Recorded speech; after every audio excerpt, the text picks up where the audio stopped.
Hey guys, welcome back to the channel. This is story about what if Naruto trained by Zabuza for Chunin exams part 1. Before I start, please do support for more amazing content and comments for part 2.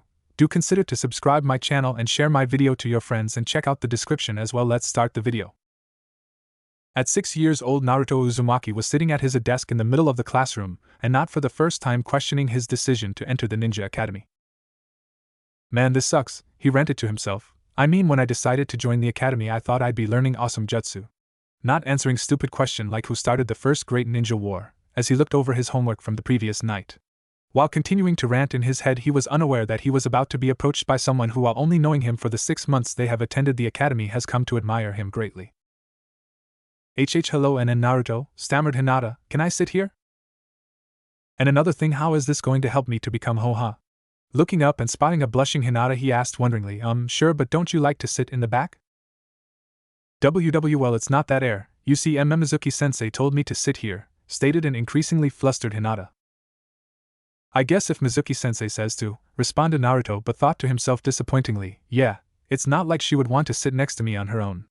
Another thing Naruto had begun to regret about his time in the academy was the attitude of his fellow students. Considering he thought that he'd be making friends and that maybe the cold looks that he had been receiving all his life would end. However, the attitudes of the adults seems to have transferred to their children, and as a result the seats next to him would always be the last taken. Well, at least she was willing to talk to me, he thought. They usually just sit down and ignore me. Thinking along this vein, Naruto began to wonder why Mizuki was assigning seats today. Maybe we are doing something super exciting, he reasoned with growing exhilaration. Wait, maybe Hinata knows. Hey Hinata. Why yes, Naruto, Hinata whispered. Did Mizuki-sensei say why he assigned you to sit next to me? Asked an increasingly giddy Naruto. Like, is he going to have us do some kind of awesome class assignment? Or maybe a team-on-team spar? That would be so cool. In his mind, he began to picture both him and Hinata taking on and defeating the other kids in the class, and then the both of them standing on a pile of defeated students. His little fantasy then went on to the third Hokage, giving him his hat in acceptance that he was the most worthy shinobi to carry the title of Hokage. While Naruto was off in his little fantasy land, Hinata was panicking due to the fact that he actually spoke to her, and also due to the fact that in her happiness to be put next to him, she did not bother to ask. I am sorry I didn't ask, Naruto, she stated with a little apprehension, expecting his disappointment. However, his smile never dropped. That's okay, it still has to be better than the stuff we normally do. I guess, but the stuff we've been learning is important too, Naruto. Oh yeah. How so? I mean, alls we've done for the most part is listen to lectures. When do we get to learn the amazing techniques that will make me Hokage? Enjoying the conversation due to the fact that in 6 months at the academy this was the most he had interacted with anyone. Well, what if they took us out to the woods for a trap-making lesson? Hinata asked. Oh, do you think that's what we're doing? Naruto cut in. I'm really good at making traps, especially for my pranks. Why yes, but you have experience with making them. That's a talent not everyone shares, she explained, and these lessons are to teach us how. How did you learn to make them? Well, I'd go out to the woods and practice on them until they would work right. Sometimes they'd blow up in my face though. Naruto then asked, are you saying that if I had read about them it would have been easier? I am not sure, but you may have had a better understanding of what would have worked and what wouldn't have, Hinata responded. Sure wish someone would have explained it to me before I set up that one with the paint bombs in the teacher's lounge, believe it. I screwed that one so many times that me and the forest were different colors by the time I got that one right. Hinata smiled and chuckled lightly. I imagine it was quite the sight. Yeah, by the way, you have a very pretty laugh, Hinata, believe it. During this conversation, Hinata had what many of the students who have observed her called a level 1 blush, which was just her cheeks getting red and poking her fingers together. However, upon hearing Naruto's comment, she went straight to a level 5, which meant her entire face went crimson and she was seconds away from passing out. Also, there was just one thought repeating over and over. Naruto thinks my laugh is pretty. Naruto, however, unaware that Hinata's mind had temporarily shut down, and not understanding why her face was as red as a tomato, decided to get an answer to another question that was bothering him. Hey Hinata, maybe you can tell me, who did start the first great ninja war? While this interaction was taking place, the two were being observed by one Mizuki Tuji. The 23-year-old Chunin had been an academy instructor for the past 3 years and had recently discovered just how much he hated it. He believed that he was destined for more than just wiping the noses of these brats. As he was leaning against the entrance to the classroom telling the students who arrived who they should sit next to, he could not help but smile about how his fortunes would soon be improving. Looking up, he notices that Hinata's face suddenly got red and smiled, thinking how thanks to her hue the blood by the end of the day he would be a rich man. Just a few more hours and you, my dear, will be on your way to lighting country, he thought to himself with a smile. While I'll be rich enough to finally quit this shitty life and spend the rest of my days lounging on the beaches of Moon Country. His smile then got bigger as he added, and to sweeten the deal, I'll even be responsible for the death of the QB brat. Just then he noticed a flash of pink pass in front of him. Once more slipping into his caring teacher persona, he gets her attention. Good morning, Sakura. Turning around and looking into the smiling face of Mizuki, she responded cheerfully, Good morning, Mizuki-sensei. Getting right to business, Mizuki told her, Sakura, I would like you to sit next to Naruto and Hinata, okay? However, he noticed a look of apprehension cross her face, so he adds, Is there a problem with that? It's just that my mom said that I should stay away from Naruto because he is a bad kid who likes to cause trouble, she replied, a little afraid of upsetting her teacher. I see. Well, it is just for today, and if your mother does have a problem with it, tell her she is free to discuss it with me, Mizuki said while thinking, not that you'll be around to complain about it. Okay, Mizuki-sensei. Turning around, Sakura began to climb the steps while inwardly musing, maybe he is not as bad as mom makes him sound, besides it would be nice to have another friend besides Ino. When she reached the seats that they were at, she thought, well, this is it, and aloud she said, Good morning, Naruto, Hinata, Mizuki-sensei said that I should sit with you guys. Taking her seat, she becomes aware that Naruto was just staring at her so self-consciously. She asked, Is that alright? Naruto, for his part, was thinking, Man, Mizuki-sensei is the best. Not only are we doing something different and probably awesome today, but he pairs me with Hinata and Sakura. Naruto had been wanting to talk to Sakura since the start of the school year due to his thinking she was the most beautiful girl in the whole school. Seeing this as his chance to get his feeling out in the open, he blurts, You have a nice big forehead, believe it. Upon hearing this, Sakura almost immediately looked like she is about to cry and mumbles, It's not my fault I have a big forehead. Desperate to prevent the onslaught of tears he instinctually knows he unwittingly unleashed, he tried to explain what he actually meant. I didn't mean it like that, I just mean that it's different. Seeing that this was not actually helping his case, he explained, It makes you very pretty. Really? She asked while wiping away the unshed tears. Giving her a big smile, he said, Believe it. While temporarily forgotten, Hinata, who was a bit jealous, thinks to herself, Naruto likes big foreheads. Mizuki, having explained the team assignment to the last student to arrive, moved to the center of the classroom, getting their attention. He then announced, Well, class, I have good news and I have bad news. One of the students in back shouted out, Let's have the good news first, Mizuki-sensei. Very well, he answered happily. The good news is this afternoon after lunch we will be heading outside the village for a map reading exercise. This announcement was of course met with cheers from most of the students. However, a pineapple-haired kid in the back, who already fell asleep before the start of class, who was awakened by the excitement of the other students, groggily mutters, What a drag. Naruto meanwhile could barely contain his glee while thinking, Yes, I knew there was a good reason to get out of bed and come to class today. Nothing can bring me down now. Now the bad news, Mizuki stated, is that we will be having a surprise exam on the material covered in last night's assignment. Except that, thought a suddenly dejected Naruto, while the rest class groans out its frustration. Now hand in your homework and pull out a pencil. We will be starting the exam shortly, Mizuki said, while thinking, I do so love playing with their emotions like that. One bomb test later, as well as a couple hours of listening to Mizuki drone on and on about the battle of someplace or another, Naruto was wandering the halls of the academy in a sour mood due to the continuation of his streak of Fs for written exams. Stupid test, Kami, why does it matter if ancient guy A fought ancient guy B? It's not like I was around to care. And like a light switch being hit, his mood suddenly brightens as he said, Who cares, it's just another F. It's not like there is a written test for becoming Hokage, and besides, after lunch we get to head outside the gates for that map reading field trip. Speaking of lunch, I better get going if I'm going to make it to Ichiraku in time to eat. With that, though, he makes a 180-degree turn and takes a step, slamming right into a teacher who was walking behind him, getting knocked to the ground in the process. Hey, watch it, he shouted. The teacher's name was Irika Yumino, a 20-year-old chunin who had recently joined the academy as an instructor. Looking down, Irika's eyes widen in surprise at who bumped into him. He had of course seen the container of the 9 tails around the academy, but this was the first time he had actually interacted with him. Despite losing his own parents to the beast contained within Naruto, Irika could not bring himself to hate the child in front of him. After all, he would be a pretty lousy teacher if he hated one of the very children he would be trying to impart his knowledge to. You're Naruto, right? Asked Irika, as he helps Naruto to his feet. Naruto looks up surprised that the teacher wasn't already reading him the riot act about looking where he was walking. Usually the only teacher who spoke to him civilly was Mizuki-sensei, and that was only when necessary. Yeah, he responded. Who are you? My name is Irika. I'm training to be a new instructor here, he then added, and I've heard quite a bit about you. Really, you must have heard how amazing I am and how. Actually, Irika interjected, I've heard you're the biggest troublemaker in the entire academy. Oh, said an unhappy Naruto. Hey, now don't look so depressed, Irika tells him, while he ruffled Naruto's hair. When I was your age, I was a little bit of a troublemaker myself. Naruto perks up at that. Really? Yep, just remember, Naruto, that it's important to pay attention and to learn what it is your instructors are teaching.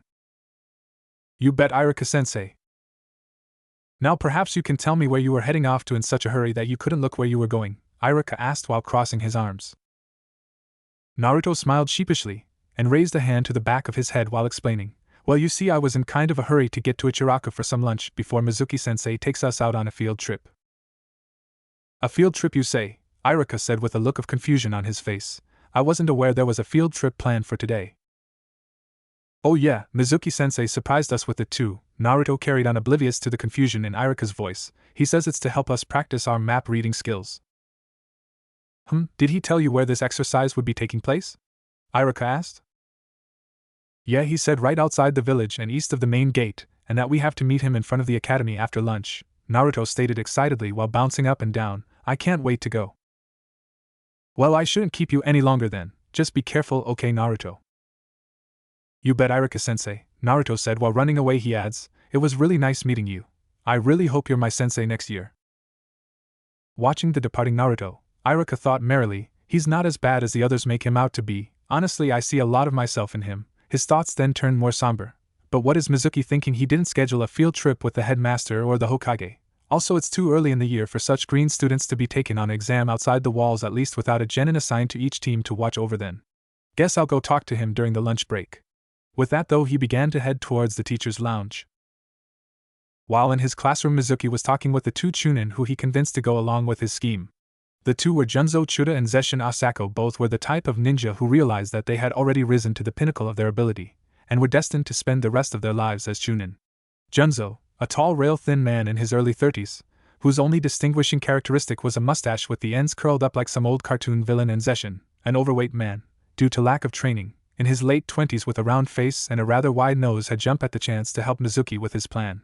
After all, the three of them were being paid a fortune for the Hyuga girl, and they didn't have to get their own hands dirty in the process.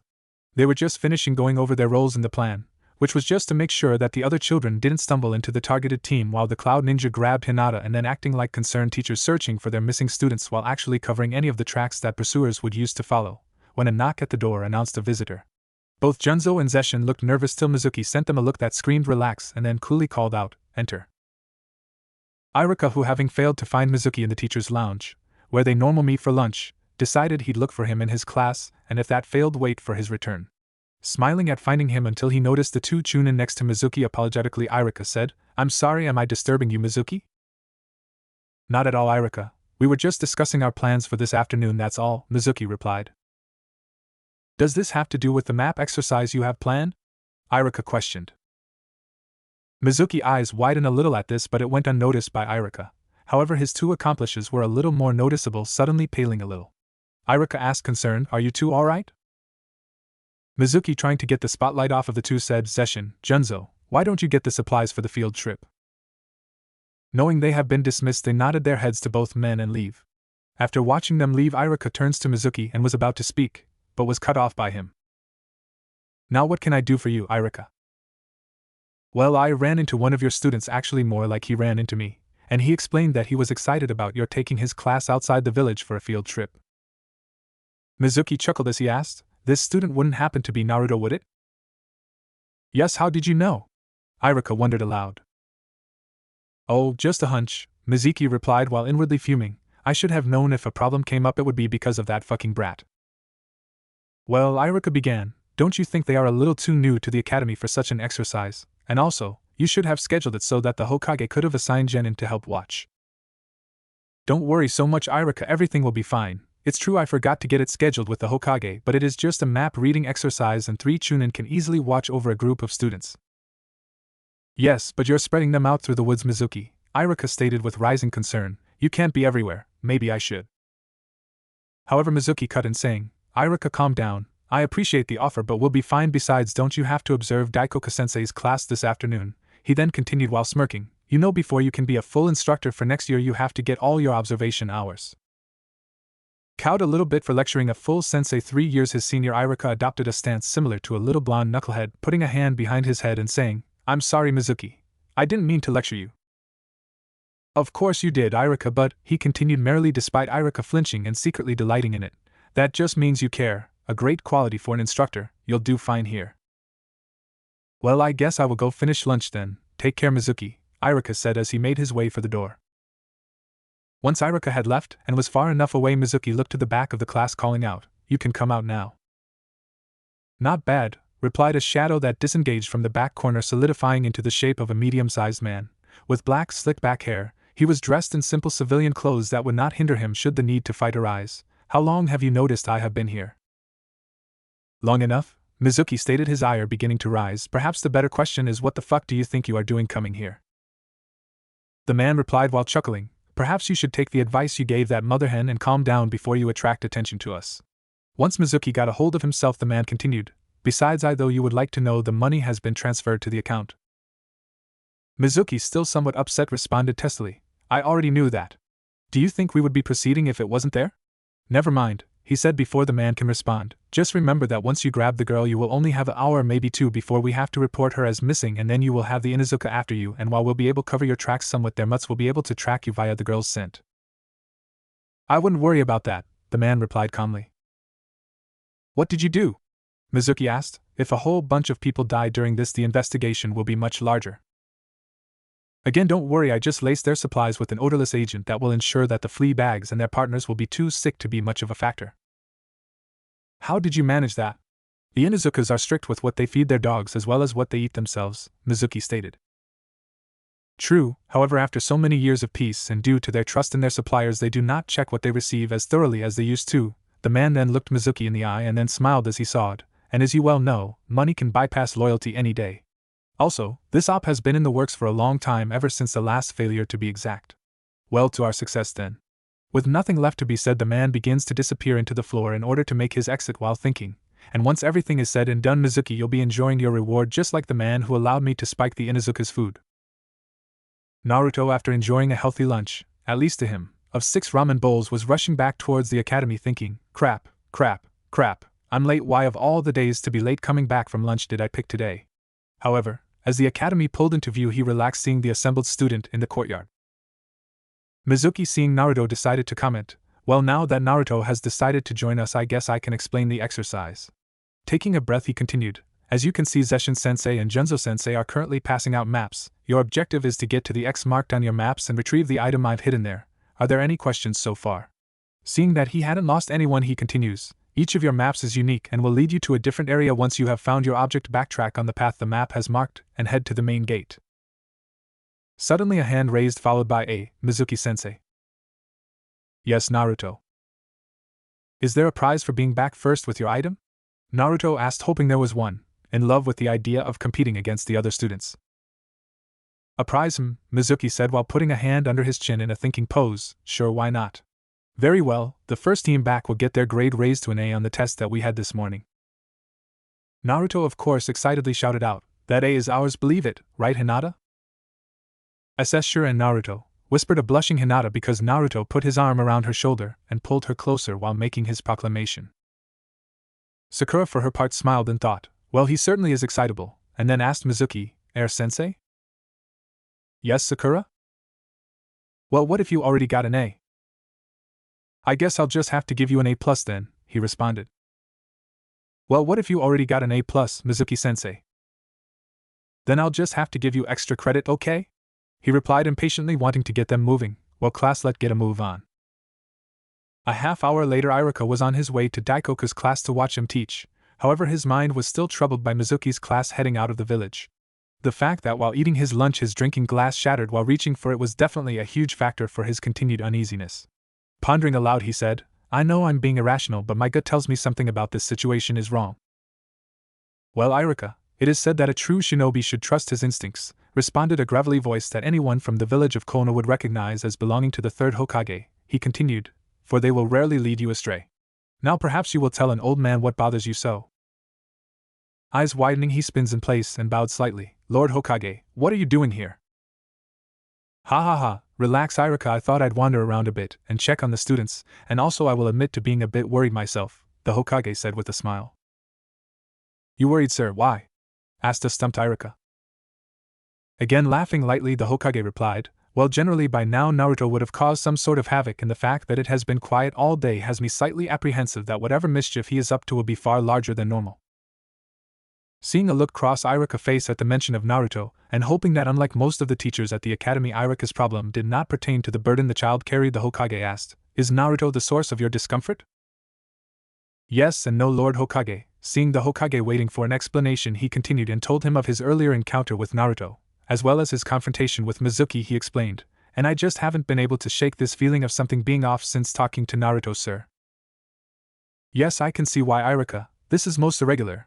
I will have to remind Mizuki of the proper protocols one should follow before arranging for such an activity. The Hokage then smiled at Irika and said, well, now that you have worried an old man, why don't you go and check on them just to put my mind at ease, even though I'm sure everything is fine. I'm sore. Nonsense, Irika, the Hokage said warmly. It is good to see such dedication to those you will eventually be teaching, and don't worry about missing Daikoku's lecture. I will explain to him why you missed today's class. However, I was wondering, what do you think of young Naruto? Well, sir, to be honest, he kind of reminds me of myself when I was younger, Irika said, smiling, thinking back on his time in the academy. I'll be leaving right away, Lord Hokage. Walking past, he added, I'm sure I am worrying over nothing. He didn't notice a suddenly pensive Sarutobi whisper, I hope you are right, Irika. Meanwhile, Naruto, Hinata, and Sakura were actually making good time towards their destination. That was, however, only because Sakura noticed that Naruto apparently had no idea how to read a map and promptly took it away from him. He was currently sulking in the rear over the fact he was no longer leading the expedition, even though technically it wasn't one, considering they were only few miles from the village. Still, to him it was an adventure, and he should be leading it, damn it. Of course, when he expressed that opinion to Sakura, she displayed her quick temper, which would become more prominent in a few years when she was more confident in herself. Hey Sakura, can I at least hold the map? He asked. Sakura thought about it, and considering they were close to where they had to be, as well as the fact she had already memorized the route, she handed it over. Sakura was having a hard time believing that this boy was as bad as her mom made him sound. If she went by what her mom said, he'd be some kind of monster. Instead, he was just a hyper idiot. But he was so nice, and he complimented her forehead, something her Prince Charming did in all her 6-year-old fantasies. Looking behind her at him and deciding such thoughts would best be figured out after they had returned to the village, she turns back towards the trail and begins leading them on their way. Enjoying her time in Naruto's presence, Hinata would have been in heaven except for the fact that Naruto kept showering praise on Sakura. While catty would be a term that no one would have thought about Hinata, her thoughts had turned towards the negative in regard to the pink-haired girl, especially after listening to Naruto continuously showering Sakura with such praises as, Sakura, you're so smart, or Sakura, you're so cool, or the one that still bothered her, Sakura, you have a big beautiful forehead. Ugh, she thought, who ever heard of someone liking big foreheads? Of course, she then pictured herself with a larger-than-average forehead and dreamily thought of Naruto telling her, Hinata, I love your humongous forehead, it makes Sakura's look so normal. He then placed a kiss right on it. While trapped in her fantasy, she was unaware that her level 1 blush has steadily climbed to level 3 while her imagination was running wild. That was until she became aware of the real world again, when she noticed a pair of beautiful blue eyes looking at her, and the face attached to them only a couple of inches away from hers. Eep, she squeaked out, and then Naruto, what's wrong? Are you alright, Hinata? He asked, concerned. Your face keeps getting redder and redder, are you getting sick or something? And then no, Naruto, she replied while trying to fight down her blush. I'm fine, thank you for asking. All the while thinking, he's concerned for me, he does care. Hey Hinata, do you think you can teach me how to read the map? He asked. Sakura WW would probably be able to explain it to you better than me. Yeah, I already asked her, but she says she needs to concentrate on the trail and to ask you. Okay Naruto, she replied down about the fact he didn't ask her first, even if she told him to ask Sakura. Thanks Hinata, I'll learn it in no time with you helping me. After all, he said, giving her the smile that she liked so much, you're really smart too. After coming back to the real world again and fighting down the blush that threatened to send her into unconsciousness from the latest compliment from the blonde, she proceeded to help him understand the symbols and how best to get to the various places the map denoted.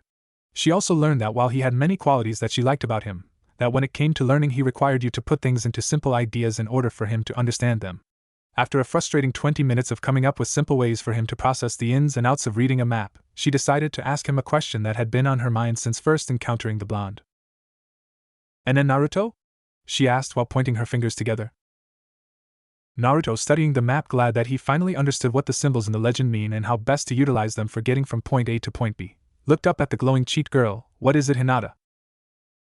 "Why do you want to be HH Hokage?" she finally squeaked out. Folding up the map, he put it in his back pocket and struck his thinking pose with his eyes closed before answering. "I want people to pay attention to me, I guess." "PP pay attention to you?" she asked questioningly. "Yep," he said while nodding his head. "People are always ignoring me, and those that do look at me are always giving me these super cold stares. It's why I like to prank them so much. But you know, after today those looks probably won't bother me as much as they used to." "Why is that?" Hinata whispered. He looked at her and, giving his biggest, brightest smile, said, "Because we're friends, right, Hinata?" But when Hinata didn't respond, he got a worried look on his face, thinking maybe he presumed too much about how close they were. However, seeing the light fading from his eyes helped bring Hinata out of her stupor, but since she still couldn't find her voice, she just nodded her head yes. Seeing this, he returned to his previous level of cheeriness. Sakura, having concentrated on making sure they were heading to the right place, suddenly said, "Hey guys, there's the river. Our item is just up ahead." Looking back and smiling, she says, "Come on guys, I'll race you." Hiruzen Sarutobi, better known as the third Hokage, nodded in passing to his secretary as he made his way into his office. After letting Daikoku know that Iruka wouldn't be showing up today, he decided to finish his walk and then look in on Naruto via his viewing crystal. Sitting down at his desk, he began reaching into his bottom drawer for it, and just as he was about to pull it out, there was a knock at the door which made him pause. Thinking he should tell the councilman, who had shown up for a budget meeting for his district, to come back later due to some instinct that something important was happening. Regrettably, he ignored it as to be courteous to the man and respect his station. Closing the drawer, he told the counselor to enter. While he didn't realize it at the time, he would spend the next several years wishing he had followed the very advice he gave to Iruka earlier that day. "Come on guys, I'll race you." Hearing the sounds of the approaching children, the man perched in the tree let a predatory smile appear on his face. Hajime Moi, official listed in the bingo book as an A-rank criminal, was a former Cloud Nin. However, unlike most missing Nin, he did not have to live in fear of the Raikage Hunter Nin for the simple fact that he still worked for the village of Kumo. While the various crimes associated with the man were all true, ranging from rape to cold-blooded murder of innocents, the Raikage realized he could use such a man for his more sinister plots, of which capturing a Hyuga was one of the highest on the list. Running a hand through his slicked-back raven-colored hair, he took a moment, while his target got into range, to bask in the joy of how close to success his plan was. As he thought about how he got to this point, he thought, truly Mizuki was a godsend. Having infiltrated the village by acting as a wandering tourist, the Chunin on duty at the gate hadn't even given him a second glance. However, it quickly became apparent that while entering the village was easy, getting his hands on a Hyuga and escaping the village with them would be next to impossible. After all, one of the reasons the first attempt failed was because the Hyugas at their compound were always on guard against such attempts. However, even the Hyuga couldn't be on guard at all times and places. Also, his practiced eye had found several ways to exploit weaknesses in Konoha's security once he had a Hyuga. Such as the company who delivered and handled the Inuzuka clan's food, the man who had allowed him access to the storehouse and then had been promptly sent to the next world as his reward, was a perfect example. So it was while sitting in a bar listening to the slightly drunk Mizuki complaining about his life that he had found the missing piece to his plan. It had been all too easy to convince him to help at one of the few times the Hyuga's guard was down. After all, if you can't trust the teachers watching your kids, who can you trust? Ah, poor Mizuki, he thought as his grin got even bigger. You think your life is about to change, and it may, but only if they puzzle out you help me, finishing the thought with a chuckle at Mizuki's expense. While he did deposit the money into the secret account Mizuki set up in a bank in Tanzaku Town, due to a deal with the bank manager, who secretly helped with Kumo's operations in the Land of Fire, the money would disappear in about another hour, leaving Mizuki and his cronies with nothing but the potential to spend the rest of their lives in the Land of Fire's prison. Pushing thoughts of Mizuki fate from his mind, he decided to focus on the matter at hand. Reaching into his pouch and pulling out a kunai, he mused, now which one to kill first, Pinky or Blondie? Sakura had just finished challenging Naruto and Hinata to a race and was about to turn and run toward the riverbank when Naruto suddenly grabbed her hand. What is it, Naruto? That's where we have to go to get our item, Sakura asked. We should go, Sakura, he replied, his voice sounding small like he is afraid of something, while his eyes looked for some sign that there was something amiss. He was bothered by the fact that the forest seemed so quiet and still all of a sudden. Come on, don't be a chicken, Naruto, it is right up there, all we have to do is search the bank for whatever Mizuki hid and go back, she challenged. If it makes you feel better we can run all the way back, okay? Not exactly put at ease but unwilling to look like a scaredy cat in front of the pinkette, he nodded his head in acceptance, and they began to head to the riverbank. Hinata, seeing Naruto looking about like he expected something to jump out at him, decided to use her Kekkei Genkai to help put his mind at ease. Forming the correct hand seal, she whispered while following behind the two. Byakugan. Suddenly the world around her expanded. Still unused to just how to interpret the sudden expanded vision of her bloodline, she almost missed the shape of the crouched man in the tree that was until he reached back as if to throw something. Seeing the threat, she shouted out to the pair in front of her, "There's someone in the tree." Sakura looked back to Hinata when she shouted. However, Naruto looked up in time to see a kunai launch from the tree canopy. On instinct, he tackled Sakura to the ground with the kunai just nicking his shoulder as it sailed past him. "Well done, Blondie," said the oily voice of Hajime. Suddenly he dropped down in front of the trio, with his back to the river, and slowly pulled out another kunai and gleefully announced, "Time for you to come with me, little Hyuga." Scrambling to his feet, Naruto quickly grabbed the kunai that was thrown at him and, holding it with two hands wrapped around the handle in front of him, shouted, "What do you want with Hinata?" "Why, those magnificent eyes, of course," Hajime replied while taking a step forward. He then continued, "Unfortunately, I have no need for you or Pinky, so I'll just have to kill the both of you." With that said, he released a little of his killer intent, not a huge amount, but enough to freeze them, and to enjoy the absolute dread in their eyes. Sakura, having made it back up to her feet, sunk back down to her knees upon feeling the Jounin Ki. Tears unconsciously began falling from her eyes in rivers. The only thought running through her head was, "I don't want to die, I want to go home." Hinata was also terrified, knowing this monster was here for her, and like 3 years ago the people around her were going to suffer for it. Naruto also wanted to cry. He wanted to throw away the kunai and run back to Konoha as fast as his legs would carry him. The only thing that stopped him was something the third Hokage had said to him one day while standing on the 4th's head on the Hokage monument. Thinking back to it, even while in this situation, he can still hear the words the Hokage said, "Naruto, the secret of the Leaf Shinobi isn't the amount of jutsu he knows or the strength of his body. It is the strength that is unlocked only while he is defending those precious to him. Do you understand?" At the time, Naruto hadn't understood, considering the only person precious to him was the Hokage, and the idea that he would need to be defended by the likes of Naruto was laughable even to him. However, looking right behind him and seeing the silently weeping Sakura and the petrified Hinata, as well as the idea of waiting so long to find two precious people only to have them yanked away from him, was too much to handle. A small smile forms on his lips and he thought, "I understand what you meant, old man. I won't let this bastard hurt my friends." Hajime stopped walking towards the trio when Naruto smiled, the idea a 6-year-old smiling in the face of his killer intent being enough to give him pause. However, it did not stop him for long as he began his slow walk towards them again, deciding the boy was no threat. Naruto crouched preparing to charge and growled, "I won't let you hurt either of them, you bastard, you'll have to kill me first." Upon finishing the sentence, he ran and leapt at Hajime, pulling the kunai back to slam it in his chest. Unfortunately, while initially surprised at how fast the kid moved, Hajime was still a jounin and far quicker.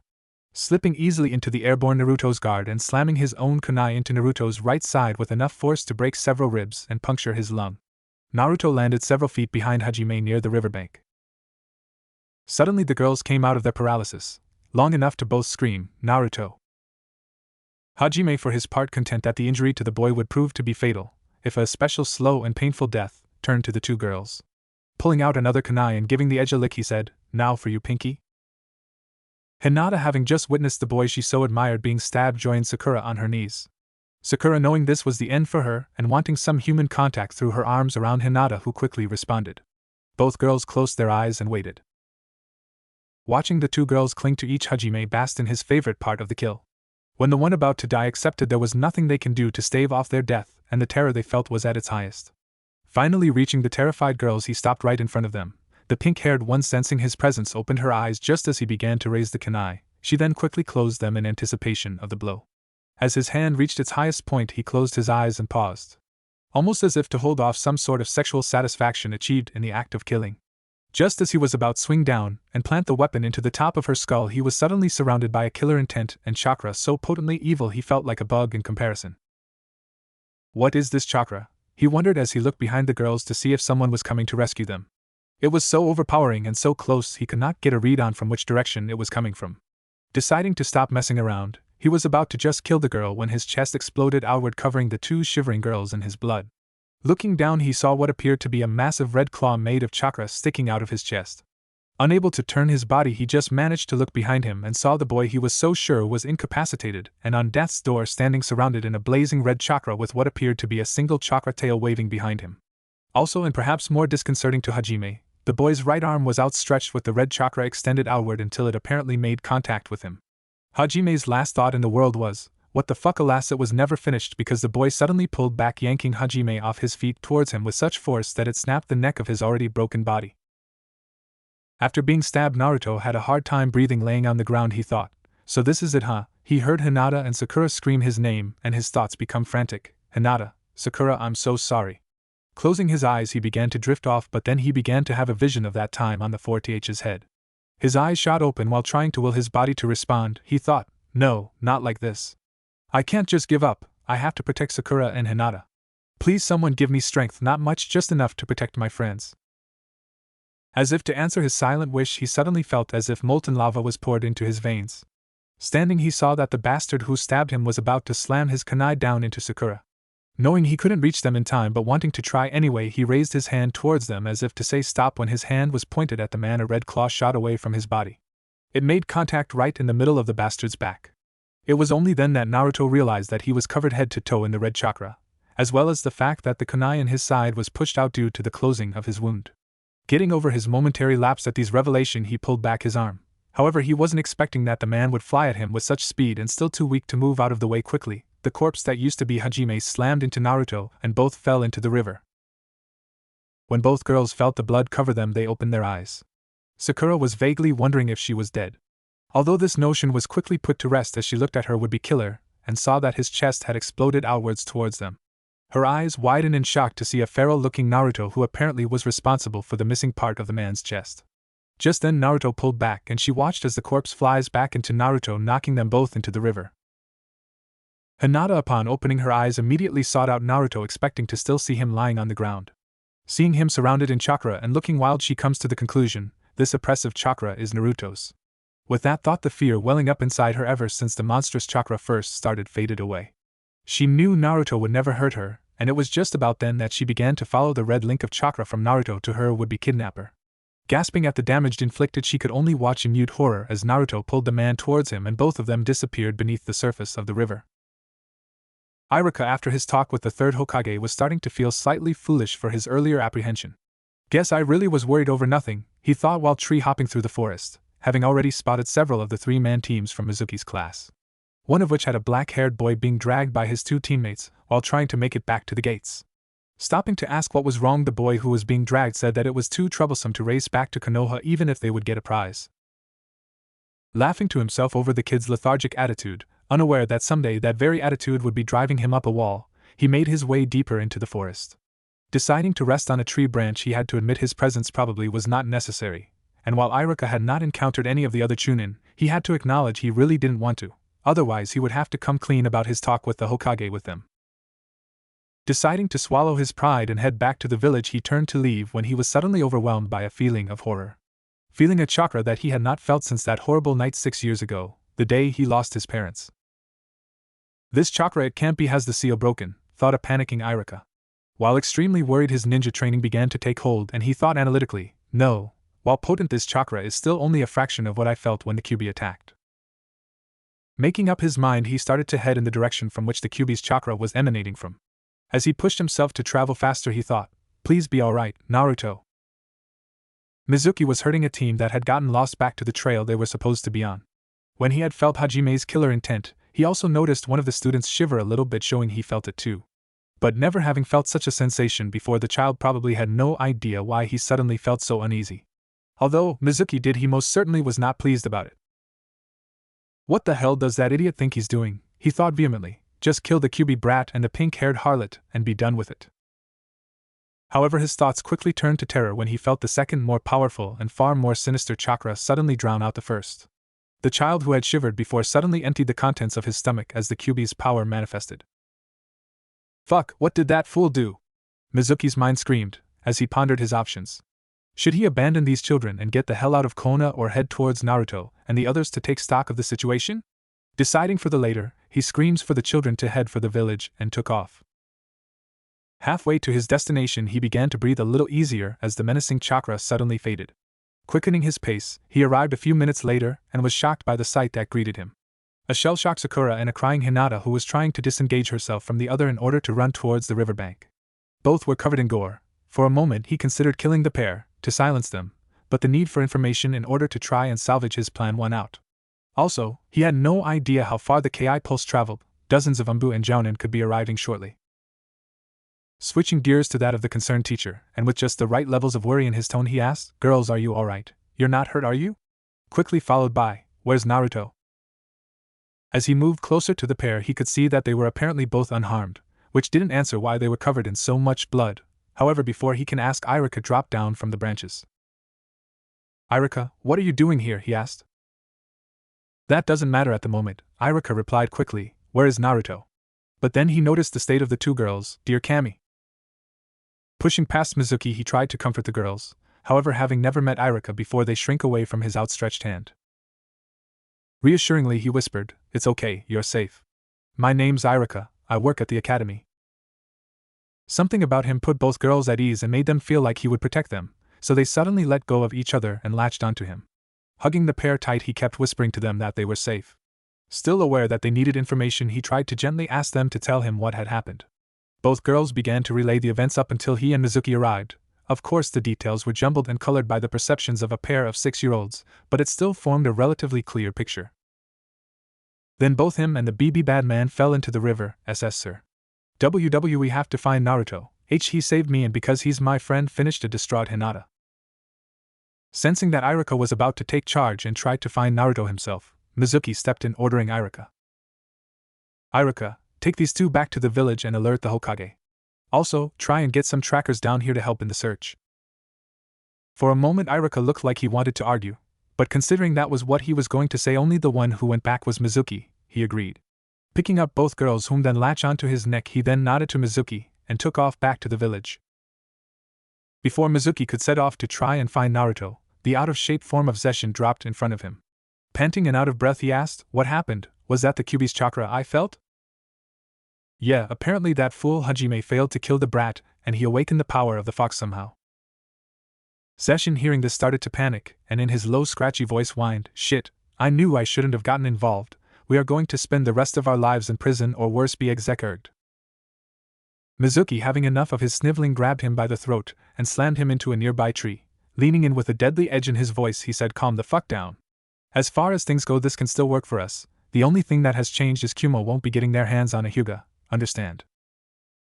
Zeshin tried to speak, but the pressure on his throat prevented it, so settled for nodding his head. "Good," Mizuki continued. "Now what I want you to do is find that idiot Junzo and round up the rest of these brats and get them to village."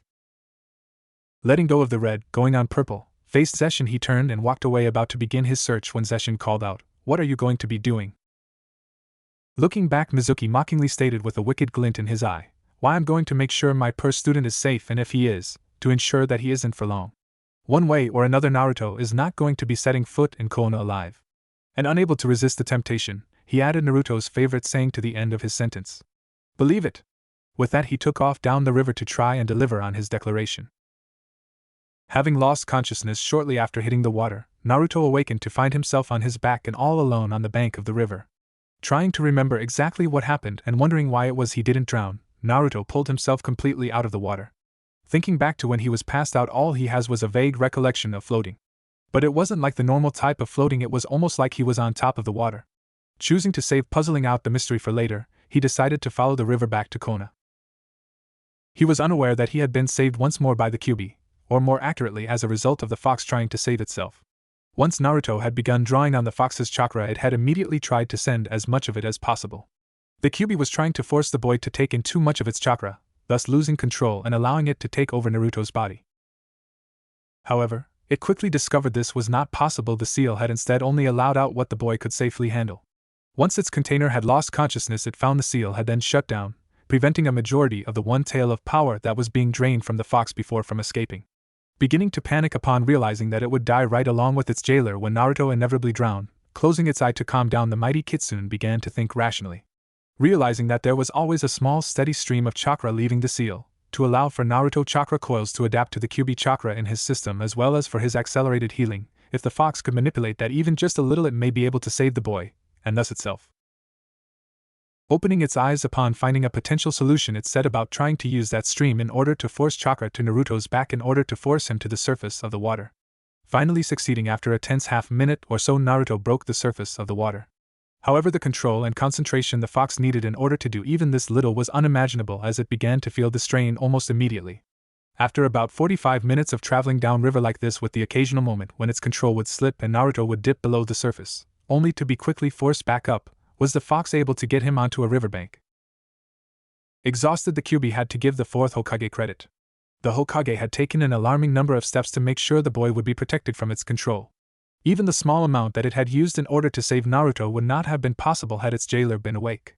No, if it was going to escape, it would have to trick the fool into letting it out of his own free will. Contemplating this, it got more comfortable in its jail as it began to assume a position to rest. Sarutobi was bored out of his mind. The counselor had been droning on and on about his district's budget needs. He wondered if this was part of the man's strategy to bore him to tears in order to get him to agree to the increases he desired. The sad thing was, it was about to work when one of the Chunin who was on duty at the gate barged in. "Lord Hokage," the Chunin shouted, "there has been an incident out in the woods." Dismissing the counselor with a promise to let him know his decision later, he then waited until the councilman closed the door before beckoning the Chunin to continue. The Chunin told him how Iruka showed up at the gate with 2 academy students covered in blood, and that he told him to let the Hokage know something had happened, also that Iruka said he would give his report right after dropping the girls off at the hospital. The Chunin then went further. "It had to be the Kyuubi, sir," quickly continuing, while adding his 2 cents. "I knew nothing good was going to happen when I saw him leading those 2 off into the woods. Why, he must have waited until he got them far enough away before he—" "Silence!" roared an enraged Hokage, bearing down on the man with the aura that at one time had made him one of the most feared shinobi in the world. "Since either of us knows what has happened out there, I suggest you keep such idle speculation to yourself, understand?" The Chunin, unable to respond, merely nodded his head. However, this was not good enough for the usually kind-hearted old man. So with the steel of a man who has seen countless battles and been in charge most of his life, he asked, "Understood?" Why yes sir," replied the Chunin, while snapping to attention. "Good," responded Sarutobi. He then ordered, "Return to the gate and help round up any of the other missing children." Acknowledging the order, the Chunin then shined away. The Hokage then reached into the drawer that his viewing crystal was in and pulled it out.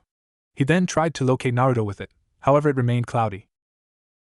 Damn, he thought, he must be out of range. Putting it away, he had just closed the drawer when a knock alerted him to the arrival of Iruka. Bidding him enter, Iruka quickly did so and came to stand directly in front of the wise leader. Sarutobi's practiced eye quickly spots the patches of blood that was transferred to him from the girls. "Report," he commanded. Iruka then relayed everything that he knew of the situation, including Naruto apparent tapping into the Kyuubi's power, and the attempted abduction of Hinata. Lacing his fingers in front of him, and resting his elbows on the desk. "This is most troubling," he said gravely. Calling for his secretary, he told her to send a messenger over to the Inuzuka's compound to send out some trackers to aid Mizuki in his search for Naruto. "By the way, Iruka, how serious were Hinata and Sakura injured?" Sarutobi asked, motioning to the blood on his jacket with his hand. Looking down as if noticing it for the first time, he responds, "They weren't, sir. The blood belongs to their attacker. I only brought them to the hospital because they had both gone into shock." Nodding at that, just then the Hokage's secretary peeked in and said there was an Inuzuka here to see him. Telling her to let him in, she opened the door, and in stepped a middle-aged man with the traditional features of the Inuzuka clan. Looking at the secretary, the man told her to leave the door open. A look of confusion appeared on her face, but she complied. A closer inspection of the man showed his features were quite pale and he was sweating quite profusely. "Getting right to business?" the Hokage asked. "Ah, good. How many trackers have you dispatched?" "None, Lord Hokage," the man answered shakily. "What?" the Hokage replied, stunned. "Where's Sim?" "She is away on a mission." "I'm sorry, sir, but every present shinobi in the whole clan has been disabled by some kind of virus. It's infected our canine partners as well. I'm one of the least sick, but even I would be useless in helping track down the boy." As if to prove his point, the man's stomach loudly gurgled and he suddenly grabbed his mouth. He then quickly about-faced and ran from the office. The Hokage seemed to deflate as the Inuzuka left the room. Iruka stepped back in front of the Hokage and asked, "Sir, permission to form a search and rescue squad?" Looking up at Irika, he smiled at the Chunin's desire to help Naruto. Granted, pull members from all ranks, even use available umbu. Leave with your team in 15 minutes. Don't worry, sir, we'll find him. With that said, Irika shunned Shinzo to assemble his search and rescue team. But will you find him alive? Whispered a tired old man. Naruto was being cautious as he made his way back to the village, afraid that the man he killed may have had friends in the area. Having been forced away from the river due to the foliage, he was currently sitting in a small clearing with his back against a tree while taking a breather. I wonder how far I'm from the village, he thought. It's almost time for some of old man Tuchi's ramen, that's for sure. He then spent a few minutes deciding on which of all the different flavors of ramen he was going to eat when he got back. He stopped his musings upon looking at his right hand, the one that he had used to throw that red chakra at his and the girl's attacker. What was with that red chakra? He pondered, and then feels where he was stabbed earlier, feeling through the cut cloth as all he feels is smooth skin. How did I heal so fast? Was it that weird chakra? He wondered, knowing that even an incredible ninja in training like him should be dead from the wound he suffered. Also, he recognized that red chakra wasn't exactly normal.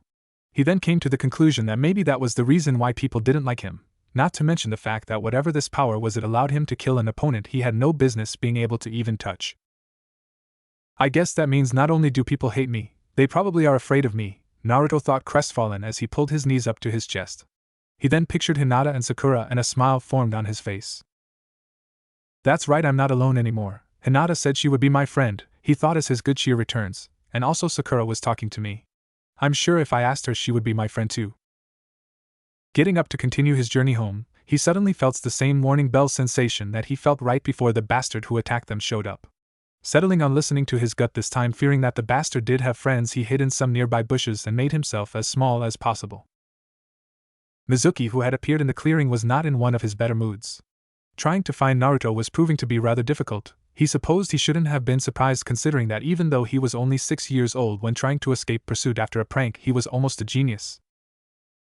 He had luckily found where Naruto had come to rest on the riverbank. He had been hoping that the Cloud Ninja had wounded him too severely, and that his killing of Hajime had been the Kyuubi's last gasp.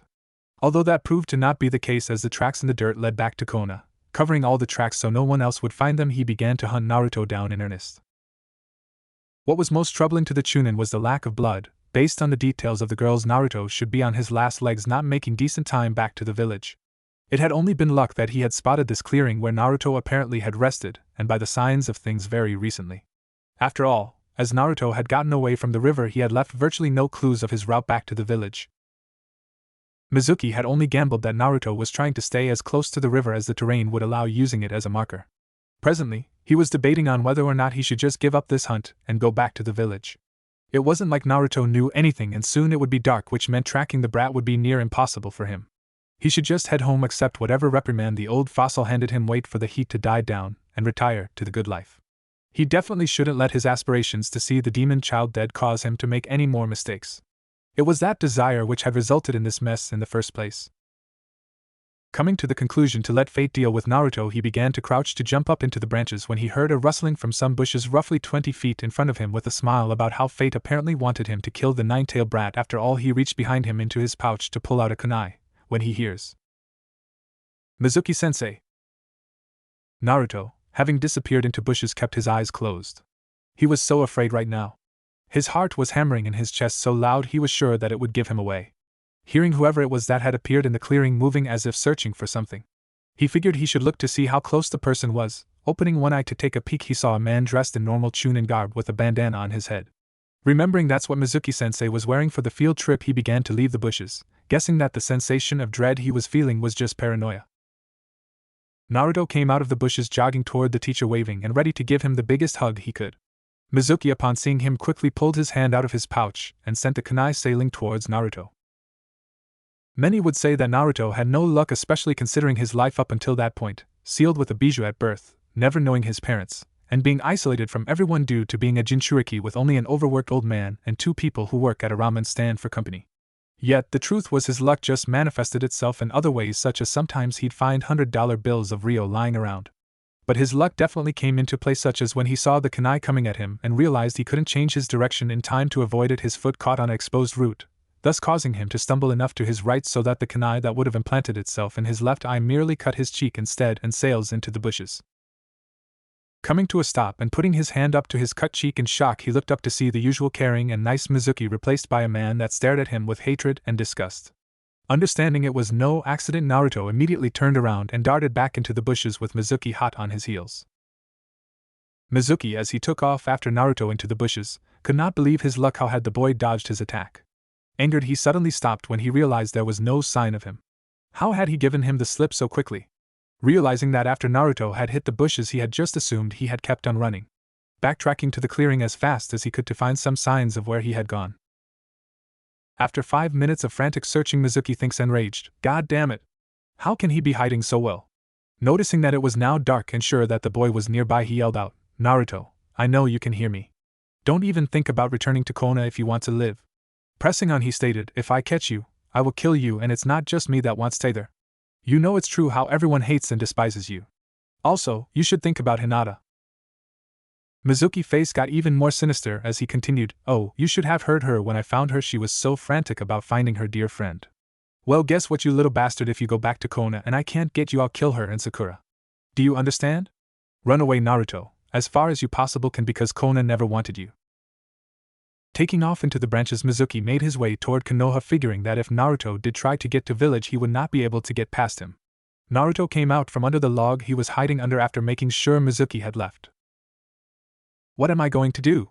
He wept as the full effect of what just happened, as well as the taking of his first life and almost dying twice, came crashing down on him. Knowing that right now the only person he could trust was the Hokage, but having no sure way of getting to him before Mizuki reached to him, or worse, Hinata and Sakura, he truly began to despair. However, a dark thought entered his mind. What if the Hokage hated him too? No, that's stupid, he thought, shaking his head as if to dislodge the idea from it. After all, the old man had only ever been kind to him. But then again, Mizuki was one of the only teachers whom he considered friendly as well, and look how he really felt about him. Choosing to believe that the Hokage was every bit the kindly grandfather type he seemed to be, Naruto pushed the dark thoughts from his mind. Naruto then tried to decide what he should do. Figuring that if he did go to Konoha he could probably make it, even with Mizuki looking for him, especially considering how poorly the teacher fared when trying to catch him when he ditched class for pranks. On the other hand, what if other people wanted him dead as well? While no one in the village had ever tried to physically harm him before, Naruto was hard-pressed to ignore all that hateful looks sent his way. What if it was only the doing of the Hokage that he had never been attacked before? That meant that even should he make it back to the village, he could still run into someone who wouldn't mind seeing him dead. After all, there was always a pair of Chunin watching the gates during the day, and they were closed at night. Not to mention Mizuki's threat against Hinata and Sakura. It wasn't like Naruto could just go up to a random shinobi and ask for help. They may be working with Mizuki, or they would just ignore him like they always did unless he was being chased by them when he caused trouble, and if word got back to Mizuki that he was in the village before he could get to the old man, the girls could get hurt. Unwilling to risk his new friends, he chose to do as Mizuki said and run away. In any case, with him being able to count the people who cared about him on one hand and two of them only at it today, he doubted his leaving would cause too much of a fuss. Turning to the east to follow the river to a road that Hinata had pointed out while teaching him how to use a map earlier in the day, he began his journey. Naruto did not know how long it took to reach the road. Once he did though, he pulled out the map from the day's exercise. However, due to its time in the water, it was pretty much useless. It didn't really matter though, because when Hinata had showed him how to read one earlier, she had pointed out various places he could go. Thinking back, he remembered that there was some kind of outpost a few miles north of the river. Deciding for now that was his best option, he chose to follow the road in that direction. While on the road, he though back to his time in the forest, he had heard what sounded like people searching for him. However, not wanting to be found, he had hid from them. Although now, with it being the dead of night, and all alone, he began to wonder if he was making the right decision. Steeling himself, he decided he had to go through with it. Hinata and Sakura could be killed otherwise, and the thought of that made his heart clench in pain. As dawn began to break, Naruto finally saw the outpost in the distance. Rushing towards it, he stopped at the entrance and began to read the sign, the Crazy Oxen's Trading Outpost. He smiled at the sign of an ox on two legs in a straitjacket with a wild look in its eyes. Sneaking past the sleeping guard had been easy. He then made his way towards the back of the outpost where there were a bunch of wagons. Climbing into the back of one with a cover over it, he was assaulted by the smell of all kinds of different foods. His stomach then reminded him that he had not eaten since lunch the day before. With a loud grumble, desperate to eat, he broke into one of the crates which carried some peaches. After grabbing as many as he could carry, he moved to the front of the wagon, behind some crates, and he began to eat. After having had his fill, his eyes began to feel heavy. Deciding a short nap was in order due to being up all day and night, he closed his eyes and went to sleep. After being brought to the hospital by Irika, both Hinata and Sakura were admitted to a room on the second floor. Having been treated for shock and told to stay the night, they had both soon gone to sleep after a visit from both of their parents. Sakura's mother had rushed in and immediately hugged her daughter. With the curtain dividing their two beds, Hinata could not see what was going on, but she could hear. "Oh, my poor baby," cried Misaki Haruno, otherwise known as Sakura's mother. "Did either of those horrible monsters hurt you?" "No, Mommy, I'm fine," responded a relieved Sakura. All throughout the ordeal, she had only wanted to be in one place, her mother's arms. Finally having made it to that destination, she could not be happier. For her part, though, Hinata had wondered what Sakura's mother had meant by monsters. Was there another man out in the woods trying to kidnap her? However, further speculation was put to rest upon the door to their hospital room being opened again, and in stepped Hayashi Hyuga, head of the clan, and her father. Following behind him was her mother, who had just finished asking a third person if he would like to come in as well. However, he chose to remain in the hall. Before the door to her room closed, she saw a look of anger pass across the boy's face directed at her. However, she could not fault her cousin Niji for hating such a worthless girl as her, even though it pained her, especially considering that it was widely believed in the branch family that her father's brother Hizashi had been killed to appease Kumo after the first kidnapping attempt on Hinata, and shortly after that her cousin only looked at her with anger. "I trust you are well, Hinata?" asked the calm voice of Hayashi. "We almost lose our daughter, and that is how you show your relief, honestly," said the warm voice of Hinata's mother. She then sat next to her daughter on the hospital bed, being mindful of the prominent bulge that showed she was pregnant with Hinata's future sibling. Her mother then wrapped her arms around her in such a tight hug that for a moment Hinata could not breathe. The hug finally loosened, but her mother kept a hand on her almost as if to reassure herself her daughter was safe. While her parents were not as vocal as Sakura's mother on the other side of the divider, their elation at their daughter's safety was easy to see on their usually stoic faces. More so with her father, who, except when berating her clumsiness while learning the gentle fist style of her clan, always presented an image of calm to the outside world. "Father," Hinata began, and then waited for Hayashi's permission to continue. Upon receiving it, the form of a head nod, she asked, "Have they found Naruto?" Hayashi simply shook his head no. The truth was, Hayashi had disregarded the boy like so many others, not particularly caring one way or the other. That all changed when a messenger from the Hokage had arrived at the Hyuga compound to inform him his daughter had been in some incident. On his way to the Hokage's tower, he ran into a young chunin who asked if he could spare some men to search for the young boy. Unfortunately, one of the clan elders was along with him at the time, and had promptly shot the idea down. Upon reaching the Hokage's office and hearing that Naruto was the one who had prevented Hinata's abduction, he almost overruled the elder when the Hokage had asked for assistance. However, the elder had said all available branch members would be guarding the hospital as well as the compound, waving off the assurances of the Hokage that it was not necessary. Hayashi was furious with the elder. The boy was owed a debt by the Hyuga he did not deserve to be simply written off. Afraid if he voiced his opinion out loud he would lose the support of the main house, he kept quiet, although seeing the crushed look upon his daughter's face at the lack of news on Naruto almost made him change his mind and assemble a few teams to help. His wife, seeing the subtle battle he was waging, gave him a look that said, "Don't do it." She knew that with the branch family already against him, to lose the support of the main house would result in Hayashi's removal as head of the clan, only to be replaced by someone who had no desire to bring the family back together as one house. After a while, a nurse entered the room and let them know visiting hours were over. Misaki tried to argue, not wanting to leave Sakura alone. She only relented when Hayashi told her the Hyuga have stationed people all over the hospital. After escorting the visitors out, the nurse comes back and tells them to get some rest. Both girls tell the nurse they are not tired, but the woman persists, and they quickly prove her right when both drift off to sleep within moments of closing their eyes. Sakura was awakened a few hours later to the soft sound of someone crying. Quickly deducing that it was Hinata, she got out of bed and walked toward Hinata's side of the room. Seeing the blue-haired girl curled in a ball and trying to sob quietly, Sakura asked, "Hinata, are you alright?" Startled by Sakura's voice, Hinata jumped a little and turned around while trying to wipe the tears from her eyes. She shakily answered, "I'm fine, Sakura. I guess all of the excitement got to me is all." Seeing that Hinata was still upset, and would probably resume crying as soon as Sakura returned to the other side of the curtain, she told Hinata to move over on the bed. Hinata was confused but did as instructed, and once Sakura was in the bed and under the covers with her, put an arm over Hinata's shoulder and pulled her head down onto her shoulder, and then whispered, "It's okay, Hinata, you don't have to hold it in." As if a floodgate suddenly burst, Hinata turned her head into Sakura's shoulder and lets out a gut-wrenching sob and began to cry uncontrollably. A few minutes later she began to mumble how it was all her fault they were attacked and that Naruto was missing. "Sure, it's not your fault," Sakura stated soothingly, while her other hand began to stroke Hinata's hair. Why, yes it is, this is the second time, countered Hinata in between sobs, and just like the first someone else has suffered because of me. Hinata, began Sakura, you heard the man, he wanted you for your eyes, he probably would have settled for any Hyuga, it was just you were easier to take than an adult would have been. But Naruto wanted to defend both of us, Sakura interjected, he would probably be happy to know we are both safe because of him, besides I'm sure he's fine and the teachers will have him back by morning. Do you really think so? Asked a hopefully Hinata, whose eyes had slowly begun to drift close. Sure, I'm sure, Sakura answered back only to see that Hinata was no longer awake. The truth was Sakura was not sure that she wanted Naruto to come back. That red chakra had scared her, not to mention what he had done to their attacker. Also, her mother had been insistent that she was lucky he had fallen into the river because he probably would have done the same to her and Hinata. Seeing how Hinata had blamed herself, Sakura kept these thoughts from her. Growing weary as well and not wanting to disturb the girl resting against her shoulder, she also closed her eyes and went to sleep. Iruka was making his way back to the village, as the sun began to rise. The search and rescue team had agreed after splitting up to meet at the main gate at dawn. They had used the fan pattern in their search, which had a person go along each side of the river and then the other searchers going along at different angles away from the starting point, the idea being that it was like a fan opening, thus the name.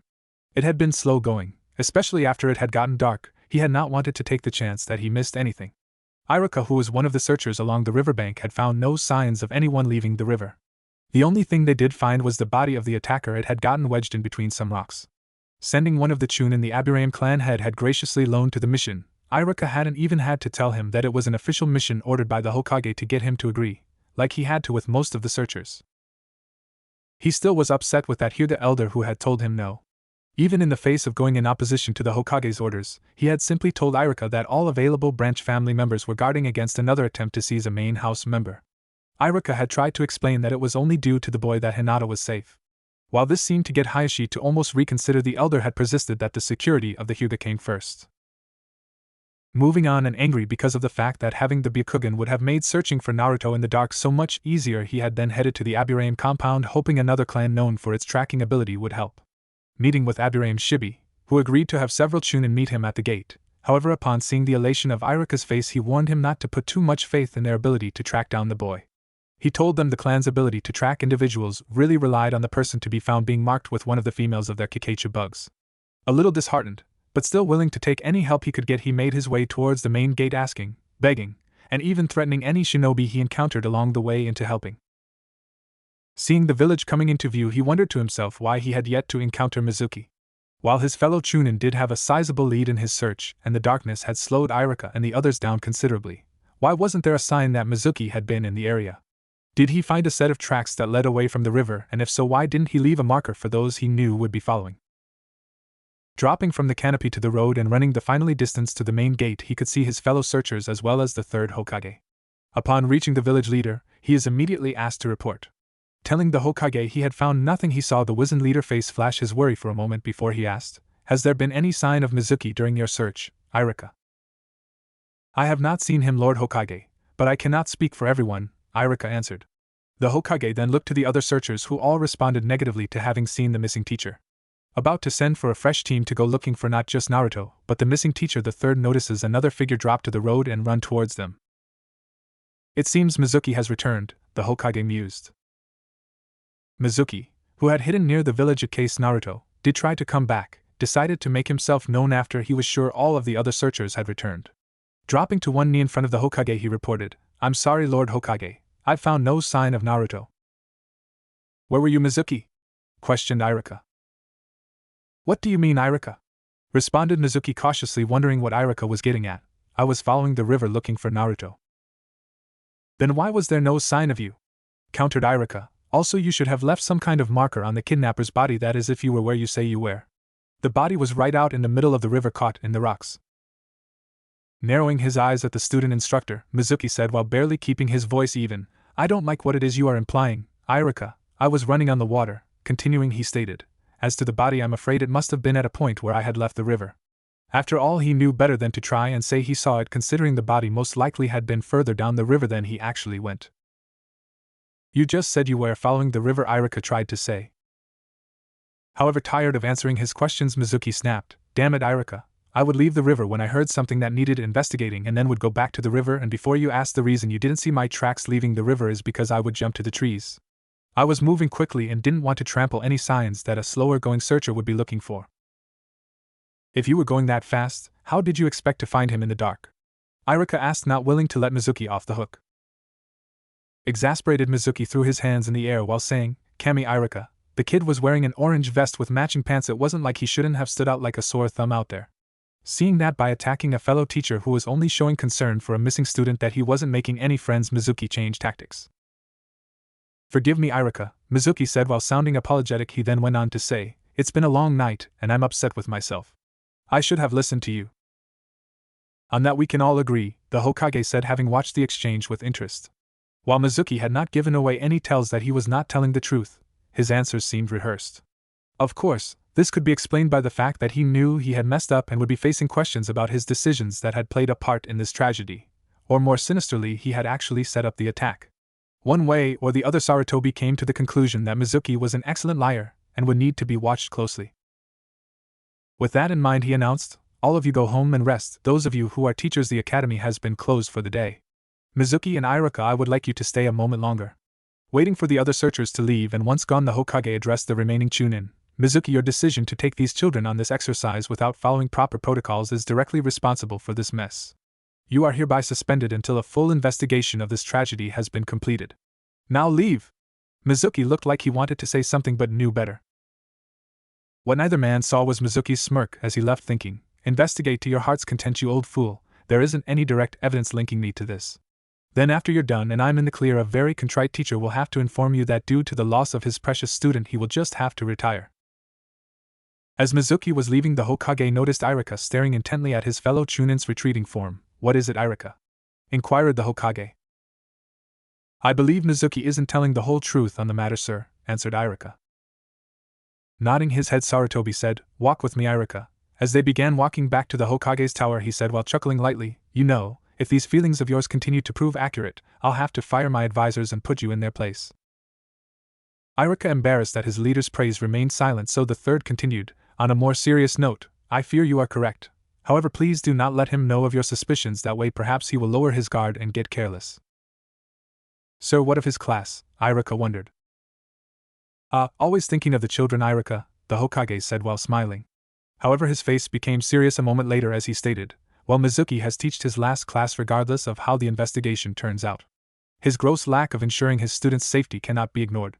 His smile then returned as he continued, "The truth is I have someone in mind, so he had best get home to get some rest, for tomorrow he will be taking over."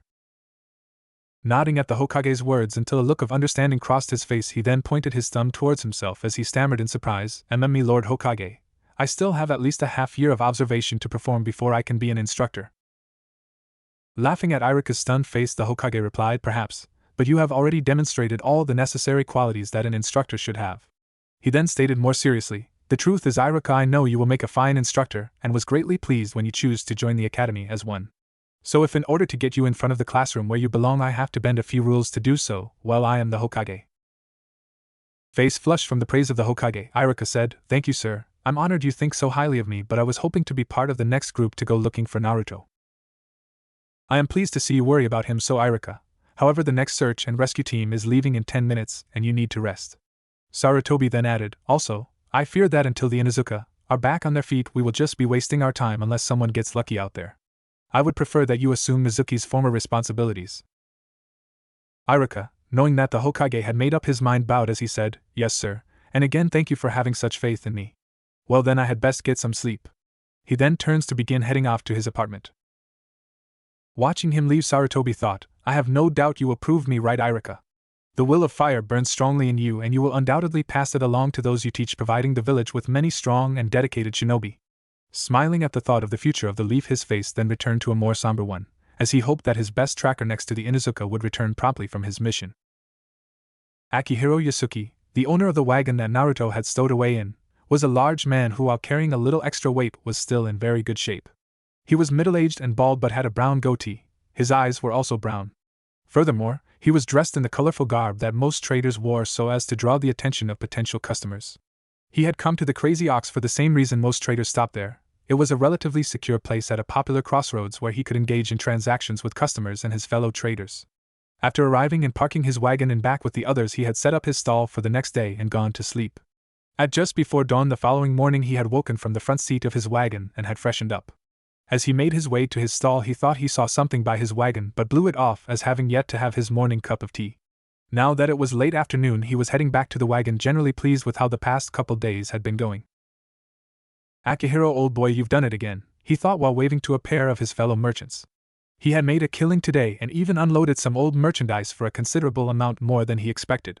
Couple that with the fact that the night before he had been able to arrange a trade that allowed him to acquire some tea country peaches, and he was looking at this trip being his most profitable yet.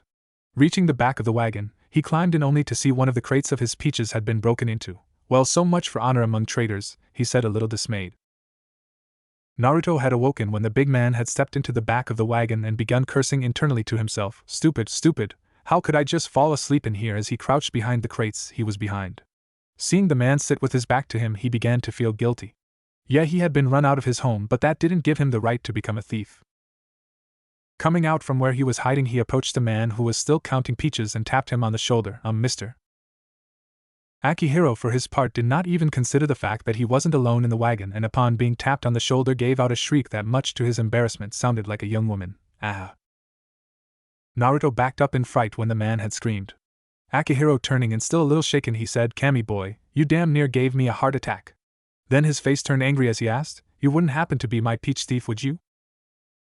With his head down due to embarrassment, and his voice filled with shame, Naruto replied, "Yeah, sorry mister, I was running last night and snuck in here to hide, and since I hadn't eaten anything and they smelled so good, well, I just couldn't help it."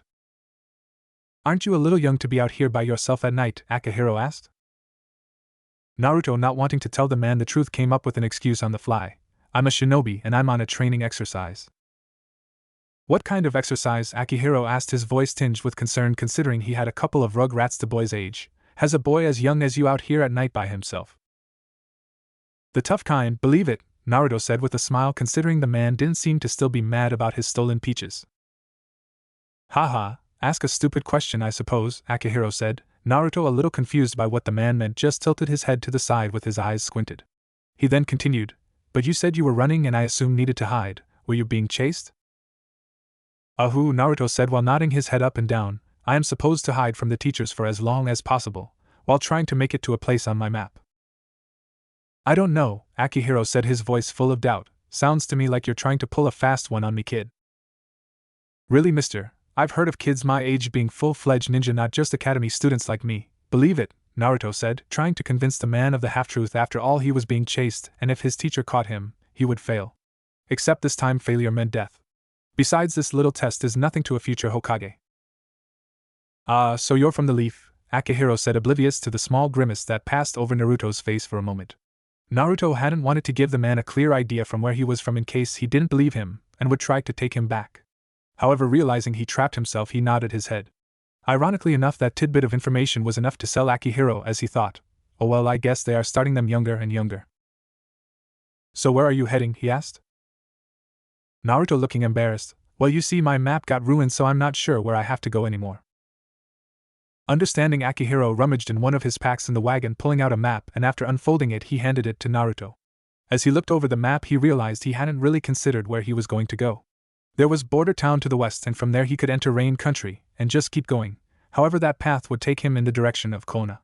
Also, most of those countries were friends to the Leaf, therefore he may be more likely to encounter Leaf Shinobi, an idea he didn't exactly like.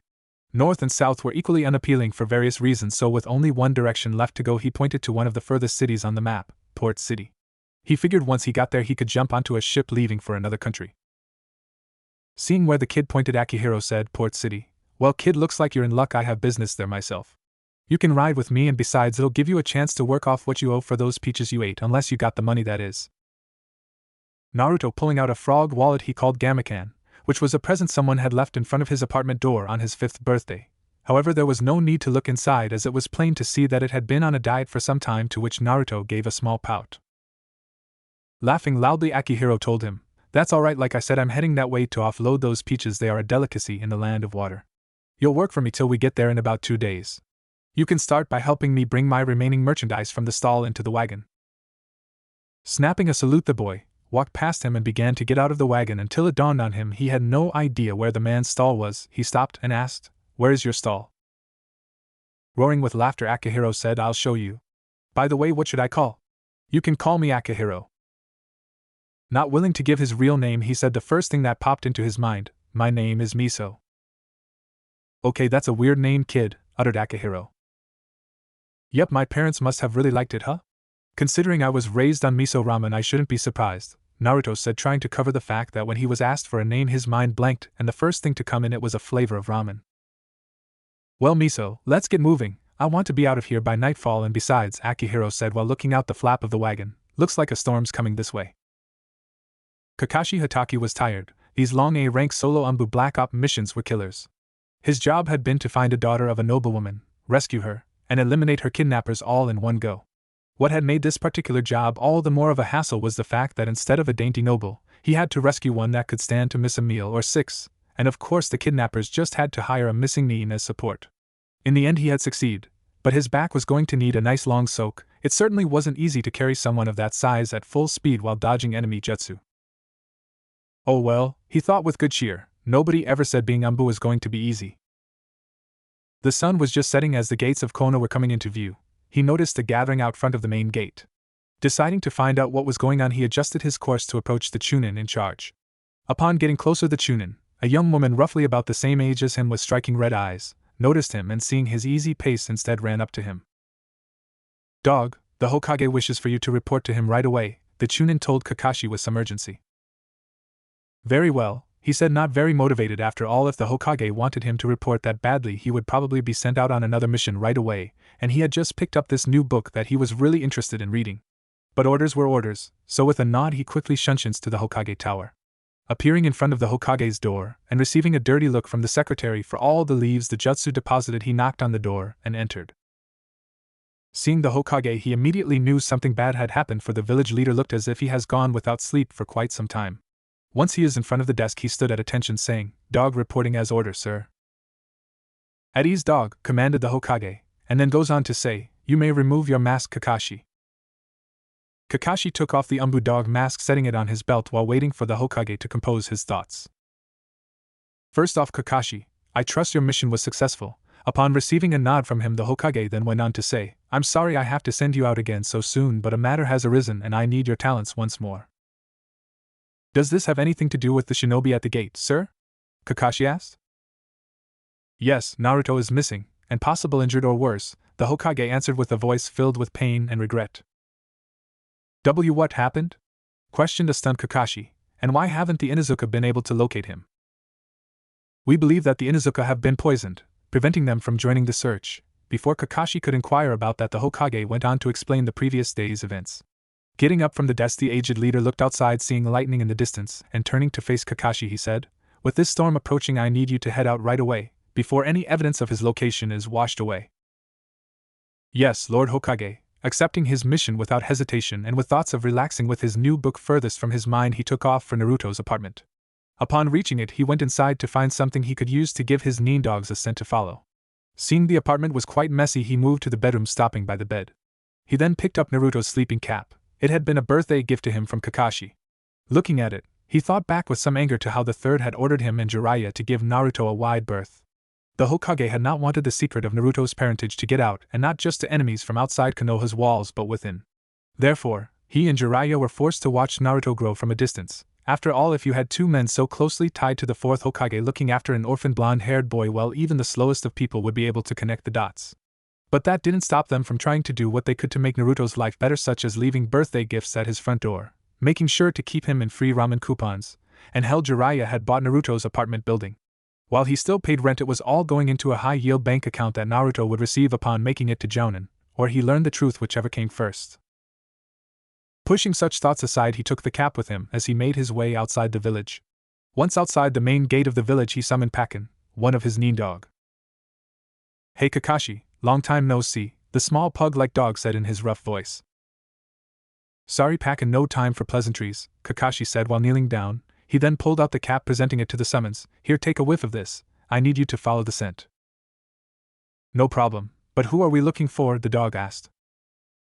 "Sensei's legacy," whispered a pessimistic Kakashi, particularly considering that searchers have been looking since yesterday with no sign of Naruto, and he feared that he was no longer among the living. Pakken, nodding and understanding, took off in the direction of the scent trail with Kakashi close behind. They quickly arrived at the place where the kidnapper tried to ambush the children. Arriving, Pakken began sniffing around, then said, "I have 7 scents here, Kakashi." 7? Kakashi asked, trying to figure out which was which based on what the Hokage had told him. "Yep," Pakken said, then he begs in trying to explain what it was he was smelling. "I have one that, based on the amount of things he marked, was probably here the longest. It also disappears at the water line with Naruto's scent. I have 3 others. 2 arrived here with Naruto but left with an unknown person back to Konoha, and the last 2 arrived from different directions and met here then split up. One went upriver, the other back into the forest."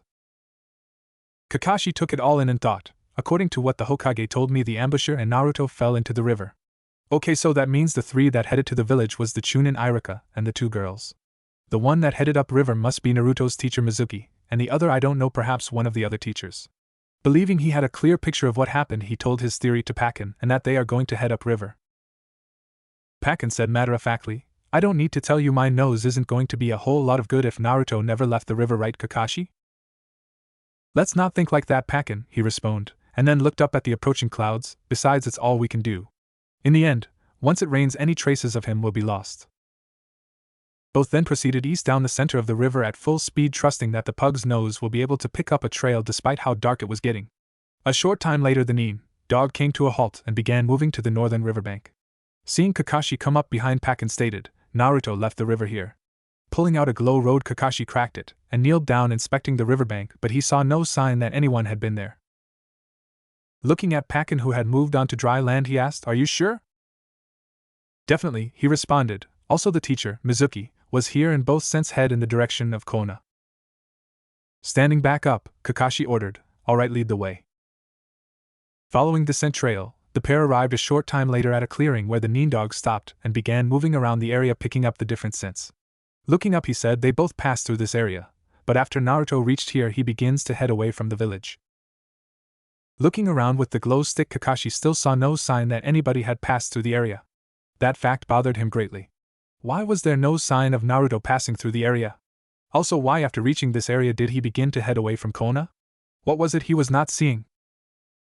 Suddenly he heard, "Hey Kakashi, come here." Rousing from his thoughts, he made his way over to the small dog who was rifling through some bushes. "What is it?" he asked. "There's a kunai in these bushes," the summons replied. "I'm not surprised, this forest is probably filled with them," Kakashi stated. "Yeah, but this one has Mizuki's scent," counters Pakken, "as well as the smell of Naruto's blood." "What?" Kakashi exclaimed. Searching the bush, he carefully pulled out the kunai in question. Moving it under the glow rod, he examined it and let out a breath he didn't realize he was holding. There wasn't enough blood on the kunai for it to have been a debilitating hit. Instead, only one side of the edge was coated. It probably only grazed him. Thinking aloud, Kakashi asked, "What happened out here?" "I don't know," Pakken said, "but whatever did go down, Naruto begins to head east away from the village and Mizuki continues to head toward it." "Forget Mizuki for now." Looking up at the ominous clouds, Kakashi stated with growing concern, "We have to keep after Naruto." Roger. Pakken then took off in the direction Naruto headed towards, with Kakashi right behind him. Racing the impending rain, they make it to a road and then follow it to the north, where Pakken stopped them at a trading outpost. Kakashi tells the dog to search inside while he questioned the guard, who looked to be on the verge of sleeping. Questioning the guard proved to be a waste of time. He was apparently as observant as he was diligent in his duties, that was to say, he saw nothing. Seeing Pakken returning, he turned to the pug, asking hopefully, "Is he here?" "He was," Pakken replied, "however I lost him back by where the merchants parked their wagons.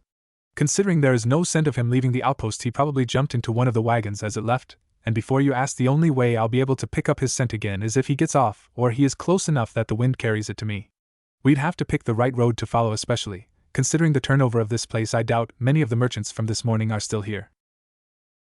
I could summon the rest of the pack to search each of the ROA. However, Kakashi left the rest unsaid as he lost his race with nature as the heavens unleashed its fury as it began to rain. Pakken, seeing Kakashi looking depressed, tried to cheer him up by pointing out that even if it hadn't started to rain, it still would have been a long shot. They would have had to search every wagon they came across, since so many of them were carrying items that would have masked Naruto's scent among them. Also, the boy was still alive at least. Kakashi, recognizing what his summons was trying to do, gave a weak-eye smile to let Packen know he appreciated it. Telling the dog he could return to his home, he watched as the dog disappeared into smoke. Alone in front of the outpost, a single thought passed through his head: I'm sorry, Sensei. I couldn't protect your legacy. Standing there, he was abruptly overtaken by an incredible feeling of rage as his hands closed into fists so tight his knuckles turned white. It may only be backed by circumstantial evidence, but he knew Mizuki was behind Naruto's leaving the village. He would get to the bottom of it, and when he had enough proof, his vengeance on the Chunin would be swift and complete. But first, he would have to tell the Hokage that he had lost Naruto's trail. So turning back to the village, he sent a silent prayer that Kami would watch over his sensei's son. Naruto was currently sitting in the woods near a village called Pelican Bay. It was a small port town located in the land of water. Helping Akihiro unload his wagon after they arrived at Port City, the merchant had given Naruto a few ryo, claiming he did more work than he ate. Leaving the man's company, he had snuck onto the ship that the peaches were loaded onto, knowing that Akihiro had sold them to the ship's captain for a nice profit and that the ship was heading to the land of water. After sneaking off the ship upon its docking, Naruto had been surprised at what he saw. Apparently, this country was rather poor when compared with the land of fire. Also, everything appeared run down, and there were lots of homeless orphans running around, which made it easy for him to blend in. Unfortunately, the townspeople did not take kindly to these children because in order to survive they often needed to resort to stealing. Naruto had tried to make friends with some of them, but they all had refused. Probably because having him around would be another mouth to feed, and considering they barely had enough for themselves, they kept their distance. After someone had tried to press him into joining his gang as a pickpocket, Naruto had moved to the forest surrounding the town. Several weeks had passed since he had left Konoha. He really missed the old man. He also often found himself thinking about Hinata and Sakura. He wondered if they thought about him and if they missed him. He was doing so now while sitting in some bushes. He had set up several traps to catch some food and was watching one of them now. He was just glad that he had read the books by Kumo Grills about how to survive in the wild. He had already made a shelter, and while crude, it kept him warm at night. He really wished that he had paid more attention in geography class. He didn't know how bad the winters got in the land of water, considering all he had on was an orange vest, blue shirt, and orange pants. It could get very dicey for him if the winters were served. His stomach growled to let its displeasure known at the lack of food in it. It had been about a day and a half since he had eaten anything really substantial. When he had first entered the woods, he had been able to catch very small animals to eat thanks to the traps he had set. However, apparently the animals knew to stay away from this area now. Luckily, there was still various foliage he could eat. But he was primarily a meat eater, well, technically a ramen eater, so that for him was a last resort. Naruto sat up a little straighter when he heard a twig snap. Looking around, he spotted a rabbit with white fur coming towards his snare trap. He briefly wondered at why this one was white when all the other ones he ate were brown, but since they probably tasted the same, he didn't really care. The rabbit, unaware that it was being watched by a pair of ravenous blue eyes, slowly made its way to the bait. As the rabbit edged closer and closer, Naruto's smile grew bigger. Also, he began to drool. Right before the rabbit would trigger the trap, it stopped and inspected the bait. However, as if it didn't trust the free meal, began to back off. Naruto, seeing dinner leaving, burst out of the bushes and screamed, "Get in my belly, rabbit!" Regrettably for him, in his zest to catch the rabbit, he took the shortest path, which was a straight line, but seeing as how that line took him right over his own trap, he was quickly propelled upwards into the trees upside down. Seeing the rabbit now make its way back towards the bait to eat, he told it, "I'll get you next time, you varmint." Hearing a soft laugh, he looked in the direction it came from and saw a young person coming out of the same bush as the rabbit did. Naruto looked at the person, who was trying not to laugh too hard at his predicament, decided to ask, "Would you mind helping me down? All the blood rushing to my head is making me dizzy." The person moved to where the rope was tied off and after undoing the knot slowly lowered him to the ground. Once on the ground, Naruto assumed a sitting position and said, "Thanks, if you hadn't come along I'd probably be there for days. My name's Naruto." "It's nice to meet you, Naruto. I'm Haku. What were you doing up there?" "Trying to catch something," Naruto said while smiling. Giving a smile in return, Haku stated with some mirth, "Well, it appears you succeeded, although most people refrain from catching themselves." Naruto pouted a little at the joke at his expense while saying, "Yeah, my prey is clever, it lured me into my own trap." While talking to Haku, the rabbit made its way towards them. Naruto, seeing this, waited until it was close enough, then springs towards it. Haku, seeing Naruto's sudden movement, jumped back slightly, but seeing his target, quickly grabbed him by the wrist and told him, "Please don't attack, Mr. Whiskers." Naruto, surprised at the strength in Haku's grip, stopped his charge. Once Haku saw Naruto stop, he let go of him. Naruto began to rub his wrist, saying, "You're really strong for a girl." Haku sighed at once again being confused for a female. Set Naruto straight, "I'm a boy." "Really?" Haku nodded his head yes. Naruto put his hand behind his head while apologizing. Sorry, it's just you're prettier than some girls I've seen. Haku smiled and said, It's okay, you're not the first, and I doubt you'll be the last. Naruto's stomach, upset at its plight being ignored, decided to make its presence known and growled loudly. Looking sheepish, Naruto asked, Are you sure we can't eat the rabbit? Yes, Haku said quickly, but seeing Naruto's sad look suggested, However, if you want, it is almost time for me to prepare dinner, and I'm sure Zabuza wouldn't be too upset if I made a little extra for you. Really? Naruto asked, perking up at the idea of food. You're the best, Haku. With that said, Haku scooped up Mr. Whiskers and they make their way back to his and Zabuza's camp. On the way, Haku thought maybe Zabuza will let him stay with us. It would be nice to have a friend. Zabuza Momochi, demon of hidden mist, was sitting near a campfire waiting for his associate Haku to return. The boy had been playing with that stupid rabbit of his when it had run off. He still did not know why he allowed Haku to keep it. He figured maybe it would come in use one day, like he could use it for the substitution jutsu. Putting such thoughts aside, Zabuza thought about the future. He and Haku were heading to the town Pelican Bay. He had a contact there who would smuggle them onto a ship heading for Tea Country. It had gotten too dangerous to remain in the land of water. They had just narrowly avoided some hunternin who had located their old hideout. Also, now that Haku was showing some real promise, it was time to start hiring out their services so he could begin building funds for his next attempt on the fourth Mizukage. Hearing footsteps, he instinctually grabbed his sword, the executioner's blade, especially due to the fact that if it was Haku, he wasn't alone. Haku came out of the brush first, holding the rabbit, followed by a dirty blonde-haired boy wearing an awful lot of orange. Zabuza, addressing Haku, said, If you keep bringing back strays every time you go off into the woods alone, I'm going to have to tie a leash around you. Haku at least had the decency to look abashed at his words, considering it was almost like how Haku had sprung the rabbit on him the first time. I'm sorry, Zabuza. However, I would like it if Naruto here could travel with us, Haku said calmly. The truth was, on the walk back to camp they had shared stories about themselves and he felt a kinship with his fellow outcast. Tell him to get lost, Haku. I'm not running a babysitting service, Zabuza said sternly. Please, Zabuza, I know he will be of use to you, a pleading Haku asked. Zabuza arches a figurative eyebrow at this. During the year they have been together, Haku would always accept his word as law, never once questioning it. Why was it so important to him this boy travel with them?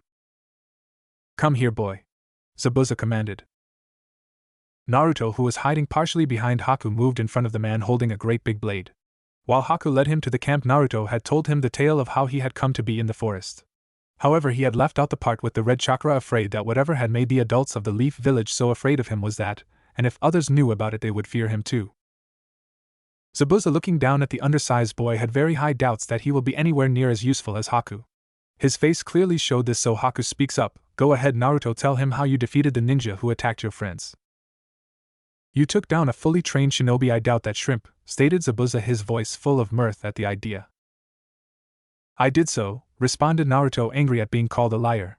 He may have been focused on my friend at the time, so he never saw it coming, but I beat him, so there.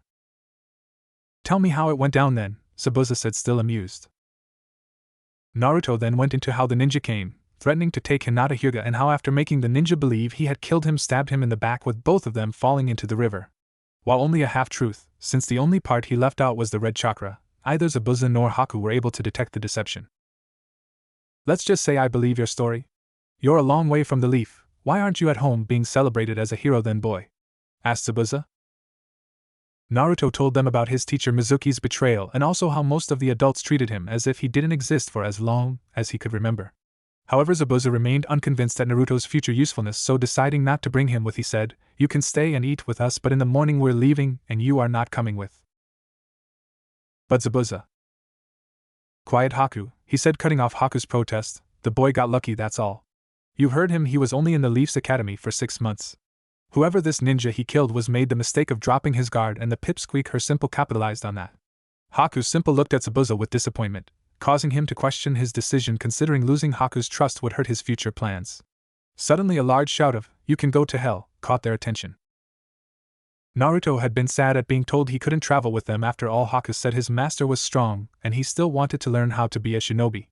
However, the way Zabuza spoke of him pissed him off, so after he shouted he went on saying, Yeah, I got lucky against the bastard that attacked me and my friends, and I haven't been properly trained, but one day I'm going to be Hokage. I don't need you. I'll find a way to make my dream come true, believe it. Zabuza was impressed with the boy's spirit, and looking at him he saw the steel in the boy's eyes. But all he said was, Hokage ha, don't make me laugh, kid, you've been run out of your village. You admit no one acknowledged you and you think you can become one of the most powerful shinobi in the ninja world. Naruto, undeterred, simple, continued to glare at Zabuza while countering, I said it, and I'm not going to back down. I'm going to get stronger, and then one day I'll go back to the village to kick Mizuki's ass. Just you watch, one day Naruto Uzumaki will be the Hokage of the village hidden in the leaves. Zabuza admired the kid's guts to stand up for himself against him. It's a quality that he had always admired in ninja, and this kid had it in spades. So he thought, perhaps this boy will be of some use after all. Aloud he said, I imagine they taught you how to gather chakra at the academy? Seeing the boy nod, he continued, then I want you to gather as much chakra as you can. Naruto formed the hand sign and began to gather all his chakra. Zabuza's eyes widened as the boy began to glow with it as he quickly gathered enough chakra to put several Chunin to shame. When the boy finally stopped, Zabuza looked at Haku and said, you were right, he will prove to be very useful to me. Turning back to address Naruto, he said, I've changed my mind, boy, if you desire you can travel with us. However, I'll tell you the same thing I told Haku. I'm not looking for companionship, you are nothing but a weapon that I will forge, and once you have helped me to achieve my ambition you'll be free to leave to achieve your own, am I clear? Naruto knew in order to become stronger he would need someone to teach him, but asked, what do you want to do that you need my help? I want to kill the fourth Mizukage, Zabuza answered. If you can help me to achieve that goal you'll be recognized as strong enough to be at the level of a Kage. Naruto thought it over for a minute but then stuck his hand out and said, I'll do my best to be one of your weapons, Zabuza-sensei. Don't call me that, brat, just Zabuza is fine. Haku, having begun to make dinner after Zabuza changed his mind, informed them that it was ready. So the three of them gathered around the fire, each contemplating the role the others would play in each of their futures. Naruto about having a sensei who would help him achieve his goal of being Hokage, and a friend in Haku. Haku began to wonder if there was more to his existence than to simple being a weapon. Finally Zabuza, who after seeing Naruto's amazing chakra capacity at only 6 imagined himself one step closer to killing the bastard of a Mizukage and avenging his own sensei. The three ate in silence and then turned in, for at dawn they would sneak into the town for a ship to tea. Zabuza's last thought before closing his eyes for a light sleep was, that boy is the key to fulfilling my dream. Well done, Haku, you found a true diamond in the rough in that one. Hinata was sitting in Irika-sensei's class as he gave a lecture on the founding of the Leaf Village. She was sitting next to her best friend Sakura, which was the only bright spot that came from the kidnapping attempt on her a few weeks ago. While she had missed the rest of the week following the attempt, she had returned only to see Mizuki had been replaced. She had been glad for that, considering she blamed her old teacher for his role in what had happened. According to her father, Mizuki should have made sure all the children had been protected. She had even heard that he had been demoted to genin for his screw-up. She hoped it was true. Watching Irika, she was sure that Naruto would have liked having him as a teacher. Thinking of the blonde brought the old familiar pain that it was her fault he wasn't here today. Sakura had continued to try to convince her it wasn't, something she was grateful to the pink-haired girl for, but she just couldn't help it. Also, as no new searches had been conducted for Naruto today, the pain had intensified due to her believing another life had been lost in exchange for hers. However, as the anguish of her thoughts began to overwhelm her to the point that she was about to break down and cry in the middle of class, a memory of Naruto came to her. It was from their first week at the academy for a preliminary test on their shuriken technique. Naruto had missed all 10 targets while Hinata had only missed 5. Naruto, determined to get better, had stayed after class, and probably all night, for Hinata had watched for hours before she had to go home, practicing. The next day, when the other kids came into class seeing a dirty Naruto wearing the same clothes, most of them had mocked him. Later that day they had gone outside to do the test again, however this time Naruto managed to hit 4 targets. The kids teased him again because while he improved he had still hit the lowest amount of targets in the class. While he was still sad at being teased, Hinata had saw something pass through his eyes, joy. He may have hit the fewest targets, but he had improved, and that is what mattered to him, so it was no surprise to her when after class he went right out onto the shuriken field to practice some more. As the memory faded, Hinata resolved that she would follow Naruto's example. She may be weak and worthless now, but she would dedicate the rest of her life to becoming stronger. Tuning back, and she heard Irika speaking about the first Hokage. That's it, she thought, having a little epiphany, I'll become Hokage. That way she would be able to fulfill, in proxy, the dream of the boy she so admired, and also with the power of the Hokage's office she would be able to stop the caged bird seal from being used by the Hyuga main house, thereby ensuring her uncle didn't die for nothing and hopefully erasing the growing hatred between the two houses. Her course set, Hinata began listening to the lecture in earnest. After all, the Hokage had to be a master in all fields, even history. As the sun set on another day, the third Hokage sat at his desk and he was presently looking at the file of the ninja who had attempted to kidnap Hinata, the missing Nin Hajime Moi. While he could not prove it, he believed that this attempt had been sponsored by the Raikage despite Moi's status as a missing nin. He would of course send a strongly worded message about making sure he kept his eyes off the Hyuga, but in the interest of ensuring the peace, that would be as far as it went. Sometimes in his weaker moments he wished Danza would have been chosen to be Hokage instead of him. However, he knew the path that the village would have been led down would have ensured its destruction, so he always quickly reined in such thoughts. As he closed the file, he sighed in frustration. For all the power he possessed, he continuously found himself compromising on too many fronts. Naruto unfortunately being the most pressing of them. All of the boy's life the Hokage had been trying to balance what was best for Naruto against what was best for the village. However, as recent events could attest, Naruto had too often been the one getting the short end of the stick. Despite knowing that he was still alive due to Kakashi's report, no massive hunt would be undertaken. Sarutobi could not risk that the other hidden villages would guess as to Naruto's importance, thus would try to locate him themselves to use as a weapon. Also, if word of Naruto's survival spread, it may prompt Danza to capture him for his own ends. No, it was probably best for both the village and Naruto if only he and a few trusted people knew the truth. So the search for him would be handled like any other case of a missing child, a few flyers spread throughout the land with his description, and that would be it. A choice that may have cost him the respect of one of his most trusted Umbu. Upon hearing his decision, Kakashi had almost quit right there to go looking for him on his own. Only the assurance that he would be allowed to discreetly look for leads had kept him in the village. Kami only knows how Jiraiya would respond when word reached him. Perhaps he should have allowed Jiraiya to take the child with him on his travels. Even though Naruto may have turned out to be a raging pervert, he at least would have been showed the affection he deserved. However, the need for Jiraiya's spy network had been too pressing, and thus once again the needs of Konoha trumped those of Naruto. Lastly, there was the Mizuki matter, another area where he and Kakashi had butted heads lately. While he agreed with Kakashi's theory that Mizuki was responsible for Naruto's running away, the lack of direct evidence would not allow him to take action. Kakashi had been adamant about trying to force the confession out of him by turning him over to one of the rising stars in the torture and interrogation department, who was said to be able to crack a person through mind games alone. But without the evidence to substantiate such a measure, even if Ibiki could make him sing like a canary once the case went to trial, the confession would be thrown out. Sarutobi decided to confront Mizuki to try and get him to slip up. So with Kakashi in the background silently intimidating him, Sarutobi had questioned him. However, the Chunin hadn't even batted an eye, and had even admitted to handling the kunai with Naruto's blood, but had disregarded its importance to the search.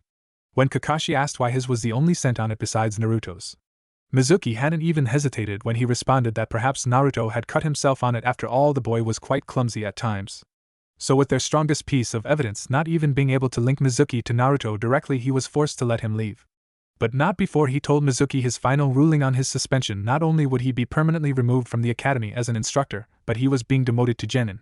At this, Mizuki had tried to argue, but he had simply stated to the former Chunin that apparently his decision-making abilities have been compromised, leading him to no longer be able to perform his duties to the standards that the rank demanded. Dismissing them both, with little doubt that Kakashi was going to make Mizuki's life a living hell, Sarutobi began to finish his paperwork. Awoken from his thoughts by his secretary poking her head in to tell him she was going home for the night, she also told him he should do the same considering the number of late nights that he had been putting in lately. With a promise that he would leave soon, he wished her a good night and finished the last file. Getting up and hearing his joints protest from sitting at his desk too long, he headed off to another person he felt the need to apologize to. Meanwhile, in a hidden underground chamber at the compound owned by an elder of Konoha who went by the name Danzu, a man with no name knelt before his master. Report, demanded the crippled elder. The last of the Hokage's search parties looking for the Jinchuriki has reported in. They have found no sign of it, responded the man in an emotionless voice. What of Kakashi? Has he been a part of any of the search parties since after the day of the incident? Danza asked. No, sir. However, with the Inuzuka being cured of their poison, there was no need for him to continue, not to mention the storm. True. However, the Jinchuriki has always had a soft spot in Sarutobi's heart. The idea that he would just give up on him implies something, Danza mused. The man, knowing his master was not addressing him, remained quiet. Danza sat there and thinks, analyzing what he knew of his philosophical rival until he came to one solution and course of action. Send out several of my best trackers to look for the Jinchuriki. Tell them to take as long as needed to track it down and capture it, Danza ordered. He had come to the conclusion that Sarutobi knew the boy was alive, and to prevent Danza from learning of this, the Hokage is trying to play it that the boy drowned when in fact he ran away. A perfect opportunity to abduct the Jinchuriki and turn it into the weapon it should have already been.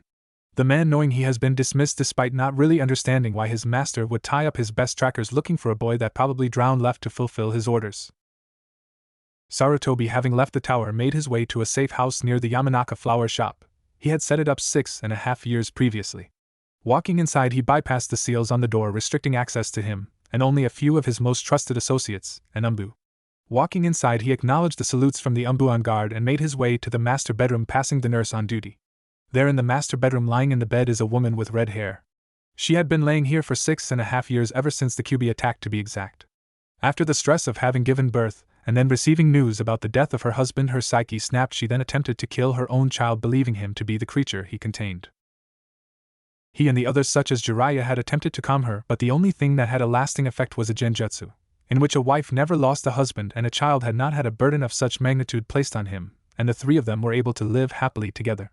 They have tried to wake her a few times from the illusionary world, however her consciousness clings to it with all the desperation of a drowning man holding on to a life preserve. Consequently, the woman laid here a prisoner of her own mind, preferring it to the reality she would otherwise have to face. Although Sarutobi knew that if she was well she would have expected him to watch over her son far better than he had, so bowing slightly to the sleeping woman he said, "I'm sorry, Kushina." Over 9 months had passed since Naruto had joined up with Zabuza and Haku. The three of them were currently holed up in Tea Country. Zabuza lately had been having second thoughts about Naruto's usefulness. The reason for this was due to the jutsu that Naruto was currently practicing. "Clone jutsu," Naruto cried out. However, instead of the perfect replica that he was hoping for, a sickly-looking version of him was laying on the ground. Zabuza sighed while saying, "Do it again." Internally he thought, how did Haishiro-sensei deal with setbacks such as this? In the end it didn't matter, Zabuza was not the teacher that his sensei was. Also, he did not have any more time to waste on trying to train a defective weapon. Making his decision, he called out, "Naruto, come here." Naruto, who was looking at his latest failure with the clone jutsu, began walking towards Zabuza. He had grown a little in the past few months, and had been forced by Zabuza to forsake the color orange, for a gray and black version of the vest and pants he had on when they found him. He was also happier than he had ever been, while Zabuza was harsh to train, for he had acknowledged him, which is why when Zabuza told him, "I can no longer use you," his world had been crushed. "But why?" asked a stunned Naruto. "I'm not going to waste more time training someone who apparently has no talent to be a ninja," Zabuza said bluntly. "If this is about the clone jutsu," Naruto began, only to be cut off by Zabuza. "It's not just your inability to make a functioning clone, but your lack in all the basics jutsus I've taught you." Haku, taking Naruto's side, said, "Naruto has mastered the henge jutsu, and even created that variation of it." Rubbing his hand over his forehead, frustrated at once more being double-teamed by the boys, which was another reason he sometimes regretted taking Naruto with them, was that Haku would often come to the younger boy's defense whenever he felt Zabuza was being too hard on him. Zabuza wasn't about to be swayed this time though. "That jutsu is useless, it would only work against a raging pervert, Haku."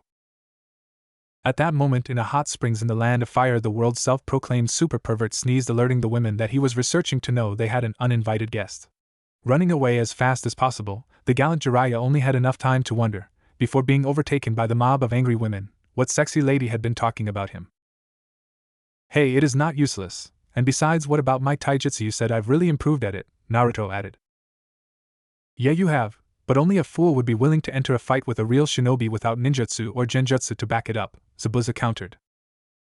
In Konoha, a young boy with a magnificent pair of eyebrows sneezed. Unfortunately, he did so in the face of the young girl he was about to ask out. Needless to say, she said no. Also, only a bigger fool would be willing to let you live with the idea that you could get by with only taijutsu. Back in Konoha, a man with even larger eyebrows sneezed, causing him to lose a staring contest with his rival. Therefore, giving the edge in number of wins to his opponent, and forcing him to obey his self-imposed rule of doing 1,000 laps around Konoha with a boulder on his back. "Please, Zabuza, give me another chance," Naruto begged. "I'll get it this time." With that being said, Naruto forms the hand sign for the clone jutsu. Stopping him, Zabuza said, "If you haven't got it by now, one last desperate attempt won't change anything." "Then how about a different one?" Naruto asked. "You said that there are different kinds of clone jutsu." "There are, but the one you can't do is the basis for all of them, which is why you start with it," Zabuza said. However, seeing both Naruto's begging face and Haku's look of disappointment, he relents slightly. "Fine," he said while digging in his pack. Pulling out a worn scroll, he threw it at Naruto and said, "You have 6 hours to learn the water clone jutsu on this scroll. If you do it, I'll continue to train you. However, if you fail, then you travel with us as far as the next town, and then you get lost, understood?" Zabuza then explained the basics of the jutsu to him, and told him to head down to the nearby stream. Looking at Haku, who was a little happier that he gave Naruto another chance, But he warned Haku, don't get your hopes up. His inability to do the basic clone jutsu guarantees he isn't going to get that one. Haku smiled as he said, I think he'll surprise you. With nothing left to be said, he returned to his Hayaton practice. Shaking his head at Haku's optimism, Zabuza walked over to a log and sat down. Whoever heard of someone being able to pull off the more advanced version of a technique while bombing the easier one? Naruto, after receiving the scroll, headed down to the stream, and when he was out of sight he stuck his tongue out at Zabuza, thinking, stupid Zabuza, I'll show him, I'll have this jutsu mastered in half the time. Reaching the stream, he sat down and began reading the instruction written in the scroll. The past few months for Hinata had been especially trying. First, her mother had died while giving birth to her sister Hanabi. This led into the second difficulty, which was her father, while always rather hard on her during training, became even more so. However, she wouldn't allow it to bring her down, and instead used it to help build herself up. Even her father, whom never actually came out and said it, had to admit her Jukin form had improved considerably. These problems, though, were not what she was currently fixating on as she made her way to class. With the start of the new school year, she and Sakura had not been assigned to the same class except for the kunoichi classes all girls attended. She had asked Irika-sensei why once after passing him in the hall. He had explained that as the years went on they may be assigned to the same class again. However, the goal of the academy was to weed out those who did not have the necessary skills to be shinobi. Also, it was to see which groups of potential genin worked well together, therefore they needed to try different class makeups. These two things working in conjunction would determine the students who were put into her class until there were only 27 remaining potential genin in her final year ready to graduate. Before this year, her and Sakura would play together and practice the lessons that Irika-sensei had assigned. Both girls had been serious about becoming proud kunoichi of the leaf. However, as of late, Sakura seemed to just go through the motions. Also, Sakura had told her that she and Ino were no longer friends due to their sharing a crush on Sasuke Uchiha. Sakura had then asked her if she had one on him too, but Hinata assured her that she didn't. After all, the boy she would have admitted to having one on was presumed dead. Besides, Hinata couldn't really understand what the big deal about Sasuke was. While good-looking and happy enough, considering the few times she saw him in the company of his older brother, he was no Naruto. Seeing her friend also walking to the academy, Hinata called out, "Hey Sakura." Sakura, hearing her name, turned to see Hinata waving as she quickly made her way towards her. Smiling, she said, "Good morning, Hinata." "Good morning," Hinata replied as they began walking side by side to school. "Are you ready for Namida-sensei's flower arranging contest?" Hinata asked. "Yeah, but we all know Ino Pig is going to win it," Sakura answered with another snide comment at her former friend's expense. Hinata over the last few months had slowly lost her stutter as her confidence grew. Not to say that certain situations wouldn't bring it back out, primarily when her father would rebuke her for sloppiness in her gentle fist form. However, between her and Sakura it had long since disappeared. Therefore, Sakura wasn't too surprised to hear the mild rebuke as Hinata told her, "You shouldn't speak about Ino like that. Maybe if you stopped, then she would stop picking on your forehead." This wasn't the first time that Hinata had tried to play peacemaker between Sakura and Ino. Sakura was a little sick of it though. Hinata just didn't understand what a woman in love had to do to ensure her happily ever after. So stopping to turn toward her friend, she said, "I wouldn't expect you to understand, Hinata. After all, you're still pining after Naruto, even if the village is better off without H." Slap. Sakura is surprised that all of a sudden she was no longer looking at Hinata, that is until her cheek began to sting with the pain of the slap. Looking at Hinata, her eyes widened in shock at the angry look that adorned the usually mellow girl's face. Running over what she could have said to upset Hinata, so she cursed herself for letting slip what her mom would tell her every time she had brought up Naruto since he had gone missing. She wanted to apologize because the truth was she still wasn't sure what to think of him. However, noticing most of the adults' happiness at Naruto's disappearance, not to mention her own mother's, had an effect on her way of thinking.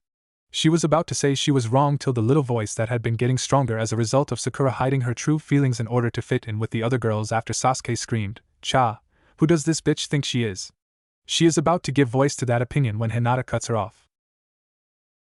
"I can't believe you would say such a thing, Sakura. We're only still here because of Naruto," Hinata said, tears beginning to form at the corner of eyes. Sakura thought, she's right, but angry at being slapped, she said, "Face it, Hinata, everyone agrees with me. I know you've noticed how the adults have been acting happier since he's been gone."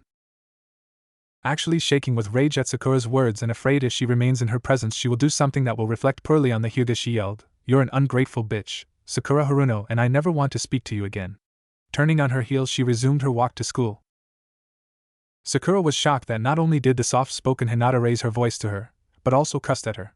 After watching Hinata disappear around the corner, it finally sinked in that she has just driven away her only remaining friend. Tears forming in her own eyes, she whispered weakly, "I'm sorry." She then began her own walk to school with her head down, feeling far emptier than she was just a few minutes ago. Zabuza had waited the 6 hours as promised and then went in search of Naruto. He found the little idiot asleep on the bank of the stream. Irritated at the sleeping boy that after having been given a second chance he actually had the audacity to sleep instead of training like his future depended on it, Zabuza picked up Naruto and threw him into the water. "Gah, what the hell did you that for?" screamed Naruto as his head breaks the surface. "This is what you do with the generous second chance I've given you, sleep it away?" Zabuza questioned angrily. Making his way to shore, he said triumphantly, "What are you talking about? I had that jutsu nailed after the first hour." "Talk is cheap, prove it," Zabuza demanded. "Right," Naruto said while forming the hand seals, then called out, "Water clone jutsu." Out on the stream a replica of Naruto formed, but instead of the sickly ones Zabuza had gotten used to seeing, this one looked perfect. Of course, that is till it fully formed and fell into the river due to the fact that Naruto hadn't learned water walking yet. The clone made its way to shore grumbling about almost drowning until Naruto points out that it was made of water, therefore couldn't this sets off an argument between the two, which then degenerated into a fist fight. Zabuza ignored the pair, too stunned at what he has just witnessed. The boy couldn't do the simple bunshin but could easily pull off a harder variation. Haku, hearing all the ruckus, made his way down to the stream and upon seeing the brawling Naruto smiled, saying, "I knew you could do it, Naruto." Laughing lightly at the pair of "believe it," he got in response. Still trying to figure out how Naruto pulled it off, he gives up and decided to have Naruto walk him through what he did to perform the jutsu. Naruto began after dispelling his clone. "Well, the scroll said that the jutsu required more chakra than the regular bunshin. But I really wasn't sure how much that was, so I started with the amount I was putting into the regular clone jutsu, and once I got the hand signs right, everything worked just fine." "Wait," Zabuza said, "you were putting that much chakra into the regular bunshin jutsu, you idiot, I told you only needed a small amount to make it work." Naruto countered, "I can't get my chakra any smaller." "Can't get it any smaller?" Zabuza thought, surprised. Just how much chakra does he have? Aloud he said, "Naruto, I want you to make as many water clones as you can." Naruto smiled at this after making the last sign and calling out the jutsu. Both Haku and Zabuza eyes widen at the sight that unfolded before them. There are so many water clones of Naruto that the stream runs dry until more water showed up to fill in the amount missing. In unison they say, "Not bad, huh?" Zabuza simply began laughing. While it's true that water clones were more limited, needing a water supply and only able to move a certain distance from the one whom cast the jutsu, if he could get this boy to learn, say, the shadow clone jutsu, well, Zabuza would practically have a one-man army on his side. Kami surely had smiled on him when Haku had found the boy, that was for damn sure. Hinata was walking home after school, still upset with what Sakura had said that morning. Although, she was wondering if she should apologize for slapping Sakura.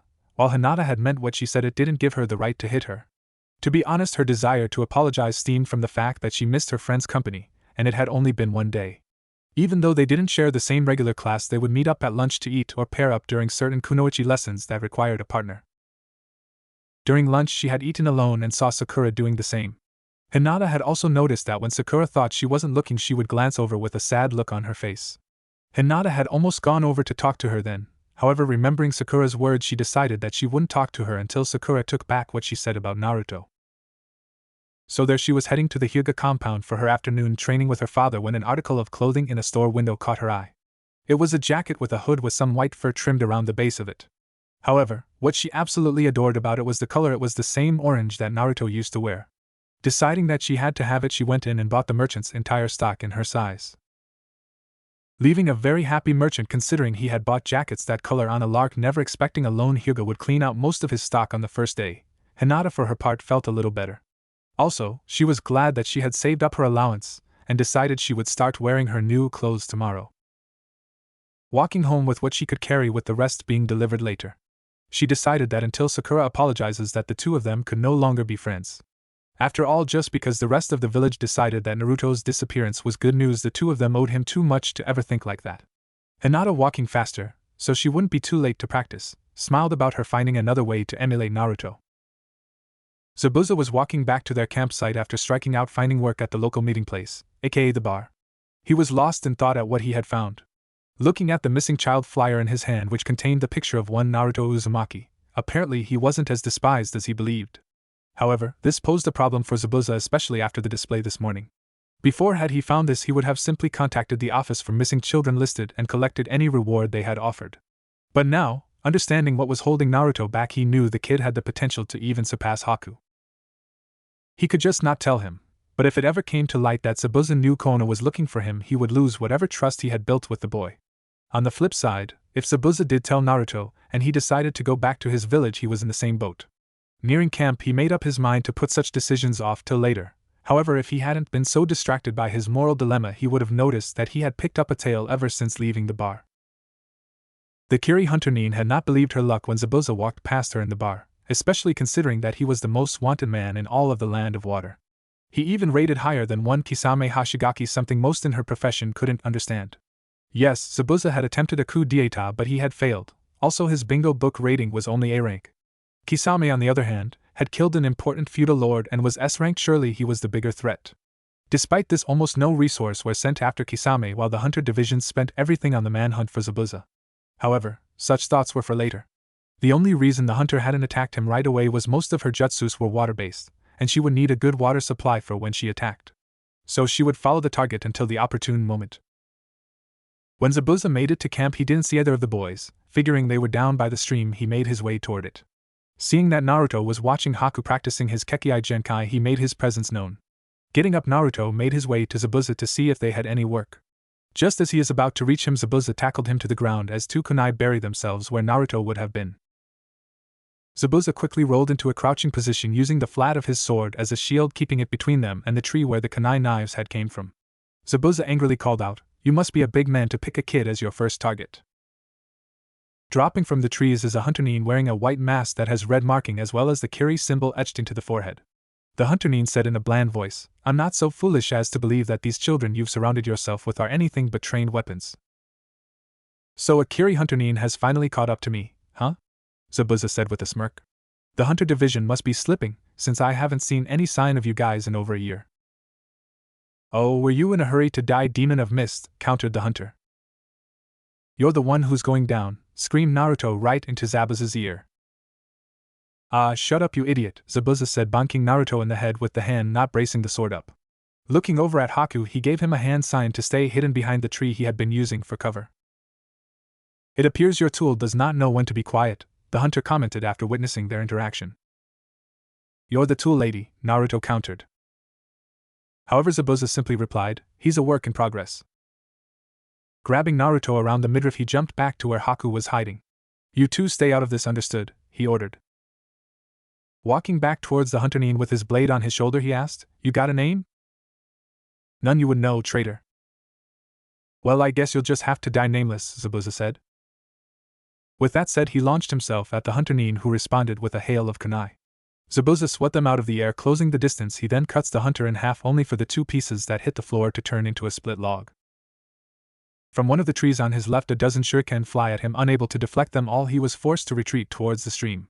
Landing on the water, he made the necessary hand signs and said, "Water style, water vortex jutsu." In front of him, a spinning funnel of water shoots out to hit the tree. The shurikens came from blowing all the leaves off of it. When the jutsu ended, the body of the Hunter Nin, which was pinned to the trunk by the technique, began to fall to the forest floor. It hits with a splash, looking like a giant raindrop. "Shit, water clone," thought Zabuza. He begins scanning the battlefield for any sign of his opponent. "She's a mid to long range type fighter apparently. I need to get her out into the open." Calling her out, he said, "What's the matter? They didn't teach you how to fight up close and personnel in the Hunter Division." "I am quite aware that the sword you carry is not just for show, traitor," the hunter countered. The hunter's voice seemed to be coming from everywhere, preventing Zabuza from pinpointing her location. Out of the water, 4 water drills raise up around a surprised Zabuza, piercing his front and back as well as his sides. "Zabuza!" screamed Naruto. He broke free of Haku's grip, running from the tree. A kunai shot out from where the Hunter Nin had been hiding. Naruto saw it and tried to reverse direction, falling on his rear. However, the Hunter Nin seemed to have expected this, as the kunai is in line with embedding itself in his head. Closing his eyes, he missed a thin wall of ice forming in front of him. Thunk was the noise it made as it buried itself into the ice. Naruto opened his eyes, surprised. Dying didn't hurt, only to see the kunai poking through the ice. The ice wall Haku made wasn't very strong, still having a great deal to learn about his bloodline, but it ID'd the job. Naruto, looking at the blade only a foot away from having ended his life, thought, "If it wasn't for Haku, I'd be dead."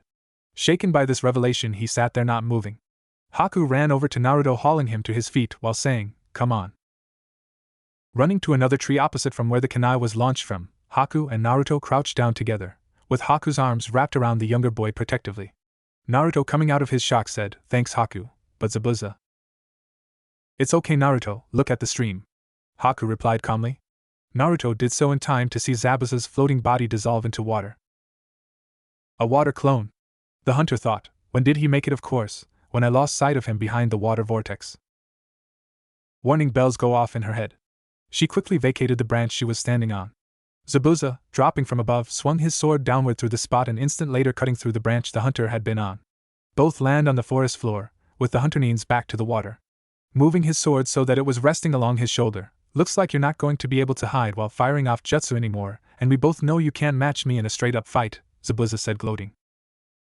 "It seems I overestimated my ability to bring you to justice, traitor. But we have your trail now, it is only a matter of time," the hunter said. "Only if you're alive to report to your superiors," Zabuza rebuked. The hunter Nin quickly spun on her heel and dashed away over the stream with Zabuza in pursuit. Halfway across, though, a copy of the hunter, which she made before the fight to lay in ambush, sprung out of the water. Zabuza, acting quickly, cuts it in half along the midsection. But the hunter Nin, having re-engaged after the distraction, used the spilling water from the clone to trap him in the water prison jutsu. The hunter Nin was about to gloat when Zabuza turned into the split log she had used earlier for a substitution, only with several exploding tags affixed to it. Disengaging the jutsu, she tried to clear the blast radius, and succeeded partly. However, the force of the blast lifted her and deposited her on the opposite side of the stream. Trying to force herself up, she is pinned to the earth by the executioner's blade as Zabuza stabbed her in the back. Removing the blade, Zabuza picked up her corpse and carried it across the stream and laid it down near the two boys. Kneeling down, he pulled off the mask to see the glassy eyes of a young woman staring back at him. He began checking her person. Finding a bingo book, he took it to review later. He may find useful information about what the Hunter Division knows about his whereabouts. Also, he took the kunai and scrolls from her pouch. After all, it wasn't like there are an abundance of ninja stores outside of the shinobi villages, and the ones that do exist are almost sure to have people watching them to see who frequents them. Haku stepped up with Naruto behind him. Haku, looking sad, asked, "Did you have to kill her?" "It was either her or me," Zabuza answered without emotion, "and if she managed to kill me instead, you too would have followed." Naruto in a weak voice asked, "But couldn't you have just knocked her out and left her tied up?" "For what purpose?" Zabuza explained. "She would have eventually escaped and tried to hunt us down again. Also, she would have made sure to have brought backup as well." Looking both boys in the eyes, he continued, "This is the world we live in. It is cold and unforgiving, and the price of failure is almost always death." Haku nodded. He would have preferred to find a different way, especially due to the guilt he still felt at killing his father. But that Hunter Nin hadn't hesitated in trying to kill Naruto. If in order to protect his precious people he would have to harden his heart, then he would. Kneeling down and picking up the hunter's mask, he looked at it while thinking he may not be able to simply shut off his emotions, but he would take this mask as a symbol. For whenever he put it on, he would behave as a shinobi should. Naruto, though, was filled with doubts. He would have died today had Haku not been there. Was this what his life would be, simple killing until he himself was killed? No, he wouldn't accept that. Just because the shinobi world was screwed up didn't mean they couldn't try to make it better. He may not have the answers now, but he would find them eventually. Also, he wondered if this was why Zabuza had threatened to abandon him. Did he see him as more than just some weapon? Was Zabuza concerned that if he didn't get stronger he would die? Zabuza liked to claim that he and Haku were nothing but weapons he was forging for his own ends. However, when Zabuza had called out to the Hunter Nin after she had threw those kunai at him, his voice had been filled with anger. He was so lost in thought that he almost missed as Zabuza simply rolled the corpse into the stream. He asked, "What are you doing?" She may have sent a message to her superiors or other Hunter Nin about our location before attacking, and if so, then there may be some way of locating her that I may have missed while searching her belongings. This way, if there is, the stream will carry her body away from us and will throw off pursuit, Zabuza answered. It just doesn't seem right, Naruto said, watching the body float away. Get used to it, Zabuza told him while making his way back to camp. If it was the other way around, me and Haku would probably be ash and your body would be taken back to Kiri to be dissected. Haku, seeing Naruto's confusion at that statement, answered the unasked question. They would have disposed of me and Zabuza to hide the secrets our bodies contain, Naruto. But why dissect me? Naruto inquired.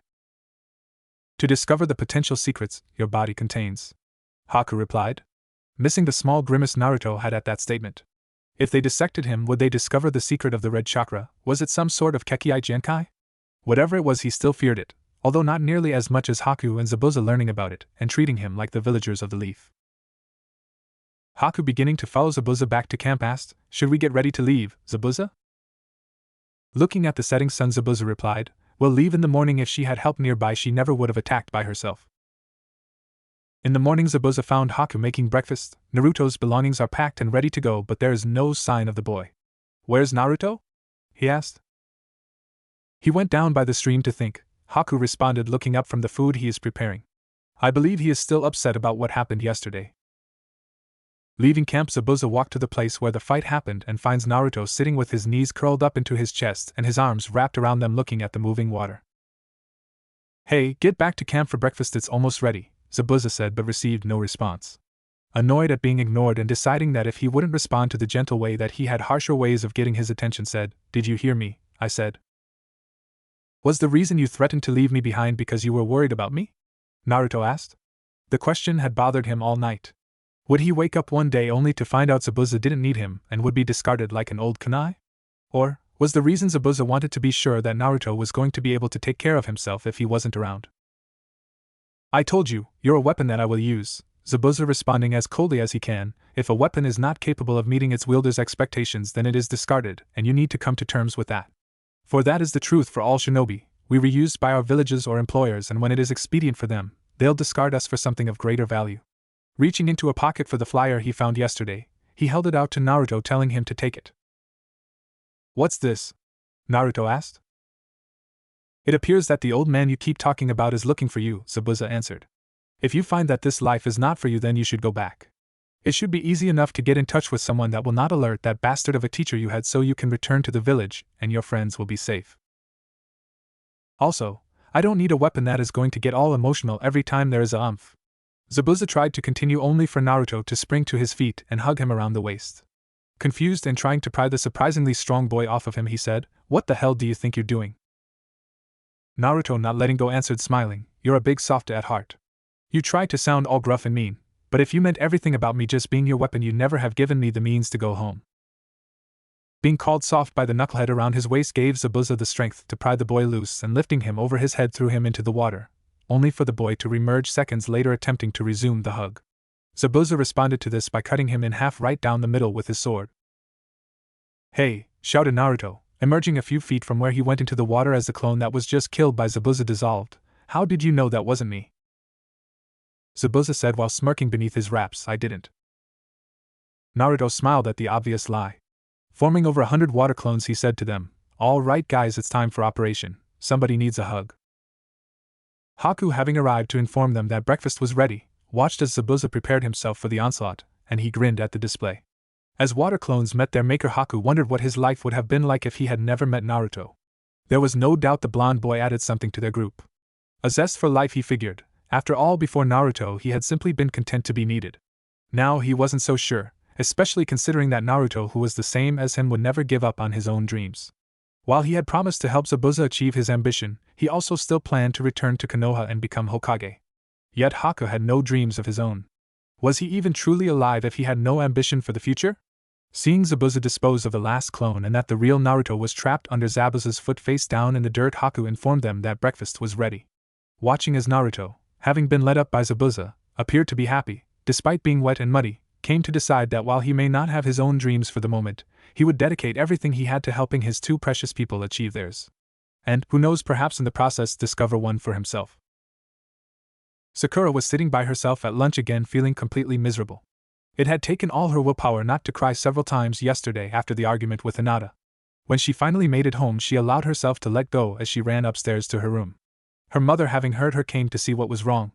Sakura explained what happened, and her mother assured her that she wasn't the one at fault. What she had said after all was true. The village was better off without Naruto, and besides, Hinata didn't have the right to strike her over her opinion anyway. After convincing her mother not to tell Hinata's father, she had asked to be left alone. The truth was, despite what her mother said, she still felt as if it was her fault. Also, she did miss having the blonde boy around. While they only really interacted on the day that the attack took place, she had secretly enjoyed some of the pranks she had witnessed, and missed his happy-go-lucky attitude. She then decided she would apologize to Hinata the next day at school. However, that proved to be harder than expected. Hinata had not taken her normal route to the academy that morning. With no classes together until her kunoichi class, which was after lunch, she had to wait until it was time to eat. Once her class had been dismissed for lunch, she rushed outside. Since Hinata's class was closer to the courtyard, she was usually there before her. Although when she got to the spot they used to eat at together, this was under the tree with the swing that Naruto used to eat, Hinata was nowhere to be found. Sad that Hinata was apparently avoiding her and not feeling right eating at their spot alone, she moved back to where she ate yesterday. Looking around the courtyard, Sakura couldn't help but feel that being a young kunoichi in love was a lonely life. Except for the bully Ami, who somehow still retained her two flunkies despite the fact that they also had crushes on Sasuke, all the other girls were sitting alone. Most of the boys had broken off into groups. There were some here or there who ate alone, like the weird Aburame kid, although she expected that it was by choice since he seemed to eat quickly then spend the rest of lunch searching for bugs. To think just 2 days ago she used to think the fact that she still had a female friend put her above some of these other girls. However, upon reflection she supposed that may also have been due to the fact that Hinata did not share feelings for Sasuke. With 15 minutes before lunch ended, Sakura noticed Hinata making her way to where they used to sit. She was holding a bag from Ichiraka, having gone there for lunch. Sakura was surprised to see that Hinata was wearing a new jacket, which while in the same fashion as her white one was orange. Also she was wearing her usual black pants, and she presumed shirt which was covered by the jacket. Sakura almost wimped out but decided to go through with her apology. Had she known how it would have turned out she would have stayed put. Ami-fu, the academy bully, was having lunch with her usual lackeys Kasumi and Fuki. It wasn't that she liked either of them, but they feared being on her bad side, so that made them tolerable. To describe her, she was pretty plain looking, her most outstanding feature being her purple hair she keeps short except for a bang on the left side of her face that was longer than the rest. Her brown eyes narrowed with malice as she watched Sakura get up to make her way to Hinata. Sakura had been her favorite target to pick on before that pig Ino had stepped in. She still was angry about the time Ino made her think she had swallowed a poisonous flower. It had made her look weak as she ran to Namida-sensei only to find out there was no such thing as Ninja Wolf's Bane. Unfortunately, even after Ino and Sakura had stopped being friends, she still couldn't go back to picking on Sakura because of Hinata. While she wasn't afraid of the Hyuga, it was generally a bad idea to pick on a girl with the resources of a major clan at her beck and call. She had been ecstatic when Fuki told her Hinata and Sakura were not talking, something the girl had overheard when Ino asked Sakura about what happened between her and Hinata. While the blonde and pink-haired girls were feuding over who would posse Sasuke, they still showed their concern for each other now and then. The last thing Ami wanted was for Hinata and Sakura to bury the hatchet unless it was in each other. The reason for this was due to the fact that pretty much every girl in their age group was targeting one boy. This led them to throw away their friendships with each other, and since there was power in numbers, which with her lackeys she had the numbers, it would allow her to be as big a terror as she wanted. Besides, she needed to get even with Sakura for being the catalyst for the embarrassing situation Ino had put her in. She would even get to use the jutsu she was planning to use on Ino. So getting up, she began walking up to Sakura, and when she felt she was close enough, acted like she tripped, bumping into her, almost knocking Sakura down. "Hey, watch where you're going, bitch," Ami yelled. "You bumped into me, dumbass," Sakura threw right back. Not bothering to say anything, Ami continued on her way, picking a secluded spot where she could manipulate what was about to happen. Happy with the spot around the corner of the school, but still close enough that she could use the jutsu she had convinced her father to teach her. Her father had been a genin during the Second Great Ninja War, and having fought against Suna shinobi several times, her father had been left with a high opinion of their puppeteer forces. So he decided to create a puppet jutsu of his own, except his would use living people. To do this, he would affix chakra strings to whoever he wanted to control, but what was really impressive about the jutsu was its ability to control a person's speech and any jutsu they may have had. To do this required a small chakra needle that was placed at the brainstem of the person to be controlled, and had a chakra string attached to it which ran to a similar needle in the controller's brainstem. When she had bumped into Sakura, she had easily placed the needle into the back of her neck. While not as advanced in the jutsu as her father, whom could control multiple opponents with just the one thread connect to the needle in the neck, she would need both hands to control all of Sakura's motor functions as well as her vocal cords. Sakura, unaware she was about to be controlled, made her way to Hinata. Hello Hinata," she said nervously. "Sakura," Hinata replied calmly without emotion as she continues to eat her ramen, which after putting on her new jacket she had craved all day. "Well, you see, it's just that's a nice jacket," Sakura said lamely, really unsure about how to approach apologizing for the day before. "Thank you," Hinata said, standing up to meet Sakura's eyes while holding her ramen bowl. "You bought it to remember Naruto, huh?" Sakura asked, figuring it would be a good way to broach the subject. However, after finishing her sentence, she feels a little jolt at the base of her skull and began to panic as she lost control of her body. "What's going on? I can't move," she thought with rising dread when she heard her voice say, "Well, it's missing something." What's that? Hinata asked a little guarded after seeing something pass through the pink-haired girl's jade eyes. If she didn't know her friend better, she would say malice. Which was why she was caught flat-footed when Sakura said this, as she grabbed the ramen bowl from her and spilled its contents onto her new jacket. Seeing this, the other kids began pointing and laughing at Hinata, bring on a level of shyness and embarrassment she hadn't felt in months. All she can do is ask, "Why, Sakura? Did you think I'd let you get away with slapping me?" Ami in Sakura's body said, her voice cold and cruel. "Also, you deserve it for wanting to be like that loser Naruto. Let me guess, you want to be Hokage too, like that moron kept going on about." Ami knew this because she was in Hinata regular class this year, and at the start of the school year their instructor had asked what their goals as shinobi were. Deciding to put the nail in the coffin of the girl's friendship, she said, "As if a white-eyed freak like you would ever be made Hokage." Hearing this and seeing the look of complete and utter betrayal that crossed Hinata's face, Sakura tried desperately to regain control of her body while thinking, "Please don't listen, Hinata, it isn't me." Humiliated and crushed by Sakura's words, Hinata can do nothing to stop the tears from coming to her eyes. Not trusting herself not to sound weak and defeated, she simply fled the scene, leaving behind a gloating Sakura with a victorious smirk. As the bell rung signaling the end of the lunch period and with the entertainment over, the children made their way into the building. Once the last one enters the building, Ami disengaged the jutsu, and Sakura, having not moved from the tree, fell to her knees like a puppet with its strings cut. My Sakura, who knew you had such cruelty within you?" said a smug Ami. "It was you. You're the one who was controlling me," shouted Sakura as she launched herself at the girl, only to receive a fist to the gut, knocking the wind out of her as she fell to her hands and knees. Smiling, Ami simply said, "Guilty as charged." "I'll just tell Hinata." "Tell Hinata what?" Ami said, cutting off the distraught girl. "That it wasn't you, that you were being controlled." "Ha, as if she'll believe you. Besides, what is your excuse for what happened yesterday? Are you going to tell her I was controlling you then too?" "Why?" Sakura asked, defeated. "Well, to get even, of course," Ami answered, enjoying the tears coming to Sakura's eyes. Sakura sobbed, "I've never done anything to you." "Maybe not directly, and I really rather have used this jutsu on Ino, but it was worth it to drive a wedge between you and Hinata," Ami then stated. "After all, they say payback's a bitch." She then delivered a quick kick to Sakura's ribs, "And I'm the bitch."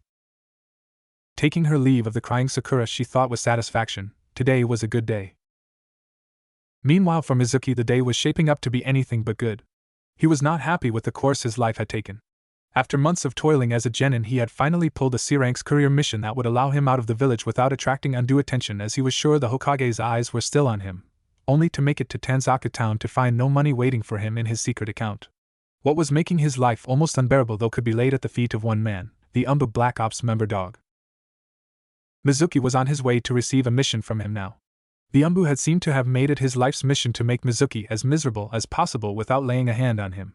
For instance, Dog had once had him clean out the Umbu headquarters shower stalls with a toothbrush that looked suspiciously like his. Needless to say, when he got home that night, he threw his out despite it showing no sign of having been used for such a purpose. Approaching training ground 7, he caught sight of the Umbu with his nose in a book that he was rarely seen without lately. Deciding to get this over with as quickly as possible, he said, "What do you want, Dog?" "Mizuki, right on time," Dog replied politely while closing his book. "Can you explain what task it is that I have to perform today?" Mizuki snapped, not in the mode for Dog's usual laid-back attitude. "Perhaps you want me to cut all the grass in the training fields with a pair of scissors?" "That's not a bad idea," Dog said, the smile evident in his voice, "but not today. Today I thought you could help me with a little training." "Don't you think taking on a mere genin is a little easy for an Umbu Black Ops member?" asked Mizuki, a little worried at fighting the man. "I don't think of you as a simple genin, Mizuki," said Dog, his voice hardening, losing its previous cheer. "But it isn't me you'll be facing," Dog said, the merriment once more in his tone. Making his way over to the memorial stone, he placed an alarm clock on it, and turning to Mizuki, he said, "Here, catch." Mizuki snatches what was thrown out of the air and, looking in his hand, saw 2 bells.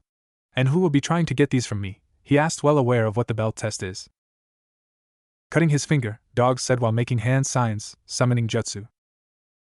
Mizuki's eyes widened at seeing all 8 members of Dog's Neendog pack. He was about to complain when Dog said in a bored tone, "The sun will set in a little over 6 hours. My pack has that long to get the bells from you. Are there any questions?" Shouldn't I be wearing some sort of padding?" Mizuki asked while eyeing the growling dog's teeth and claws. Now, padding will only slow you down. Think of it as incentive not to be caught," Dog said, and despite having on his umbu mask, Mizuki can see his famous eye smile. Reaching down, Dog hit the top of the clock and said, "Now let's begin." 6 hours later, Mizuki arrived at the memorial stone, thoroughly convinced that the dogs were solely after him, not the bells, covered in scratches, bleeding, and with several severe bite marks. He sighed at hearing the alarm go off seconds later. He then fell to the ground in a heap, panting. Dog looked up and closed his book, walking over to Mizuki as his pack lined up nearby. Dog noticed that Mizuki still had the bells with him, and in an amused voice said, "Well done, Mizuki. I'm glad I decided to test my nin dogs today. After all, if a mere genin can avoid them for so long, then it is obvious they need more training." "We'll try harder next time," the smallest of the dogs said, and then they all dispersed into smoke. Already walking away, Dog called over his shoulder while giving a dismissive wave, "Well, until next time, Mizuki." Lying there on the ground, while trying to work up the energy to go to the hospital and have the worst of his injuries looked at, Mizuki thought, "I wish he'd just go ahead and kill me." After the impromptu training with water clones that morning, Zabuza then had them pull up camp. They were going to head towards the land of rivers. Naruto was a little nervous about the journey due to if they went by land they would have to skirt the land of fire. However, Zabuza informed him they were going to go by boat. After walking all day, they were all sitting around a fire at the moment. Naruto was pulled from his thoughts when Zabuza said, "Naruto, you never answered my question this morning, you could go back." "Do you want me to?" Naruto asked, a little worried at the answer he may get. "That's your call. I just want to make sure before putting any more effort in your training that you are willing to live the life of a missing nin. You got a taste of what is in store for us yesterday." The truth was, Naruto had been debating whether or not to go back all day, although he had made up his mind a little while earlier. So to give his answer, he said, while shaking his head, No, I'm going to stick with you." Seeing the surprise on Haku and Zabuza's faces, he continued, "I gave you my word that I'd help you in your ambition. Besides, it would probably look good on my record that I helped to beat a Kage." Zabuza, satisfied with Naruto's decision, said, "Well, then we'll have to do something about your face. Now that we know Kona is looking for you, those markings will make you easy to identify." Reaching into his backpack, Zabuza pulled out some of the combat wraps that he used for his own face and tossed it to Naruto. "Here, wrap this around your lower face." Naruto attempted to do so, but he had trouble doing it by himself, so Haku went over and after tying the wraps up said, "Now you look like a little Zabuza." Naruto smiled at the comparison, although you can only really tell by his eyes. While Zabuza frowned and said, "The brat looks nothing like me, Haku." Naruto stuck out his tongue at Zabuza, which resulted in a wet spot appearing on the wraps where his mouth was. Zabuza ignored this and said, "Alright, that's enough chit-chat for the night. Go to bed. I want to be on a boat for river country by sundown tomorrow." Both boys got up and went to their sleeping bags, falling asleep shortly thereafter. Leaving Zabuza awake to think, he had been glad that Naruto decided to stay, but also surprised. The life of a missing nin was hard after all. Even Zabuza would have chosen to go back to Kirigakure if the option was on the table. The idea that the boy would stay because he gave something as trivial as his word was laughable, although it was also a little refreshing. He had been living so long with death and deception that Naruto at times seemed to be like a breath of fresh air. The only time he had ever felt anything remotely similar was when he had been in Kiri, and that had been with her. However, thoughts of the happier times at the Hidden Mist village and the woman he spent them with would have to wait. Right now he needed to come up with a plan of action for when they reached river country. This heading to the local watering hole for work wasn't cutting it. He needed to get in contact with someone who could set him up with the big paydays. So with thoughts of how to find such a person on his mind, Zabuza settled into a comfortable position to get some sleep himself. Zabuza was currently sitting in a bar waiting for the contact he had made during his time in river country. The contact, a man by the name of Hisoka Gwon, is in his mid-20s, with the good looks that people in his line of work needed to get by, and generally wore expensive suits. What's more, he was almost never seen without a designer visor. He was also over an hour late, which was making Zabuza quite angry, especially due to the fact that he felt naked sitting there with his face uncovered and without his sword. Unfortunately, he would have to continue to just sit there and wait until the prick arrived. Zabuza had quickly learned that when it came to working as a missing nin, men like Hisoka were necessary annoyances. Sure, there were plenty of people willing to hire a missing nin, but they were just as likely to turn on him once the job was done. It wasn't like he could report them to a better business bureau if they screwed him out of money. In addition, all it would take was for them to get word to the right people and Hunter Nin would be all over him. Hisoka acted as a middleman. He was sent the job information and he would get in contact with the appropriate missing nin. Furthermore, he dealt with all the money supplying the ninja with his cut beforehand, in most instances. That way if the person offering the job reneged on payment, it was his problem. Zabuza had to admit the man was good at what he did, having secured several high-paying missions for him in the past. So with nothing to do until the man arrived and drinking only enough so as not to attract suspicion, he thought about his companions. Haku had come a long way since he had first taken him in. At 11 years old, had he attended an academy, he probably would have already made Chunin. Also, ever since the attack by the hunter Nin over a year and a half ago, he has been way more focused. It was like night and day when he wore the mask he took off the dead hunter Nin. When the mask was off, he was a cheerful boy who still enjoyed playing with that stupid rabbit, but when it was on, he was the weapon that Zabuza wanted. Although he still didn't enjoy needlessly killing and would often only incapacitating his opponents even if it made his task more difficult. Then there was Naruto. After finally understanding what was slowing the boy down, Zabuza was able to teach him many of his more powerful jutsu. Also, Naruto's growth was fantastic due in part to the fact he never gave up, often training to the point that Zabuza would have to force him to stop before he collapsed from chakra exhaustion. However, with this growth came a glaring problem: he was running out of ninjutsu to teach Naruto. It wasn't as bad with Haku due to the older boy having to basically teach himself how to use his Kekkei Genkai. But Naruto had no such ability, and unfortunately Zabuza was only 21 when he was forced to flee Kirigakure, which limited his own growth. Moreover, creating jutsu took time, which he did not have if he was going to raise the money for a second coup d'etat. He had managed to score some scrolls from various opponents he defeated, however very few of them were any higher than C-rank techniques. But that didn't seem to bother Naruto in the slightest.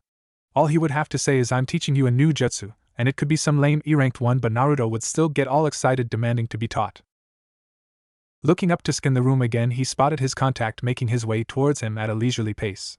He was wearing his visor, despite the bar being dark already. Also, his black hair was parted down the middle and he was wearing a long black overcoat over his silk business suit.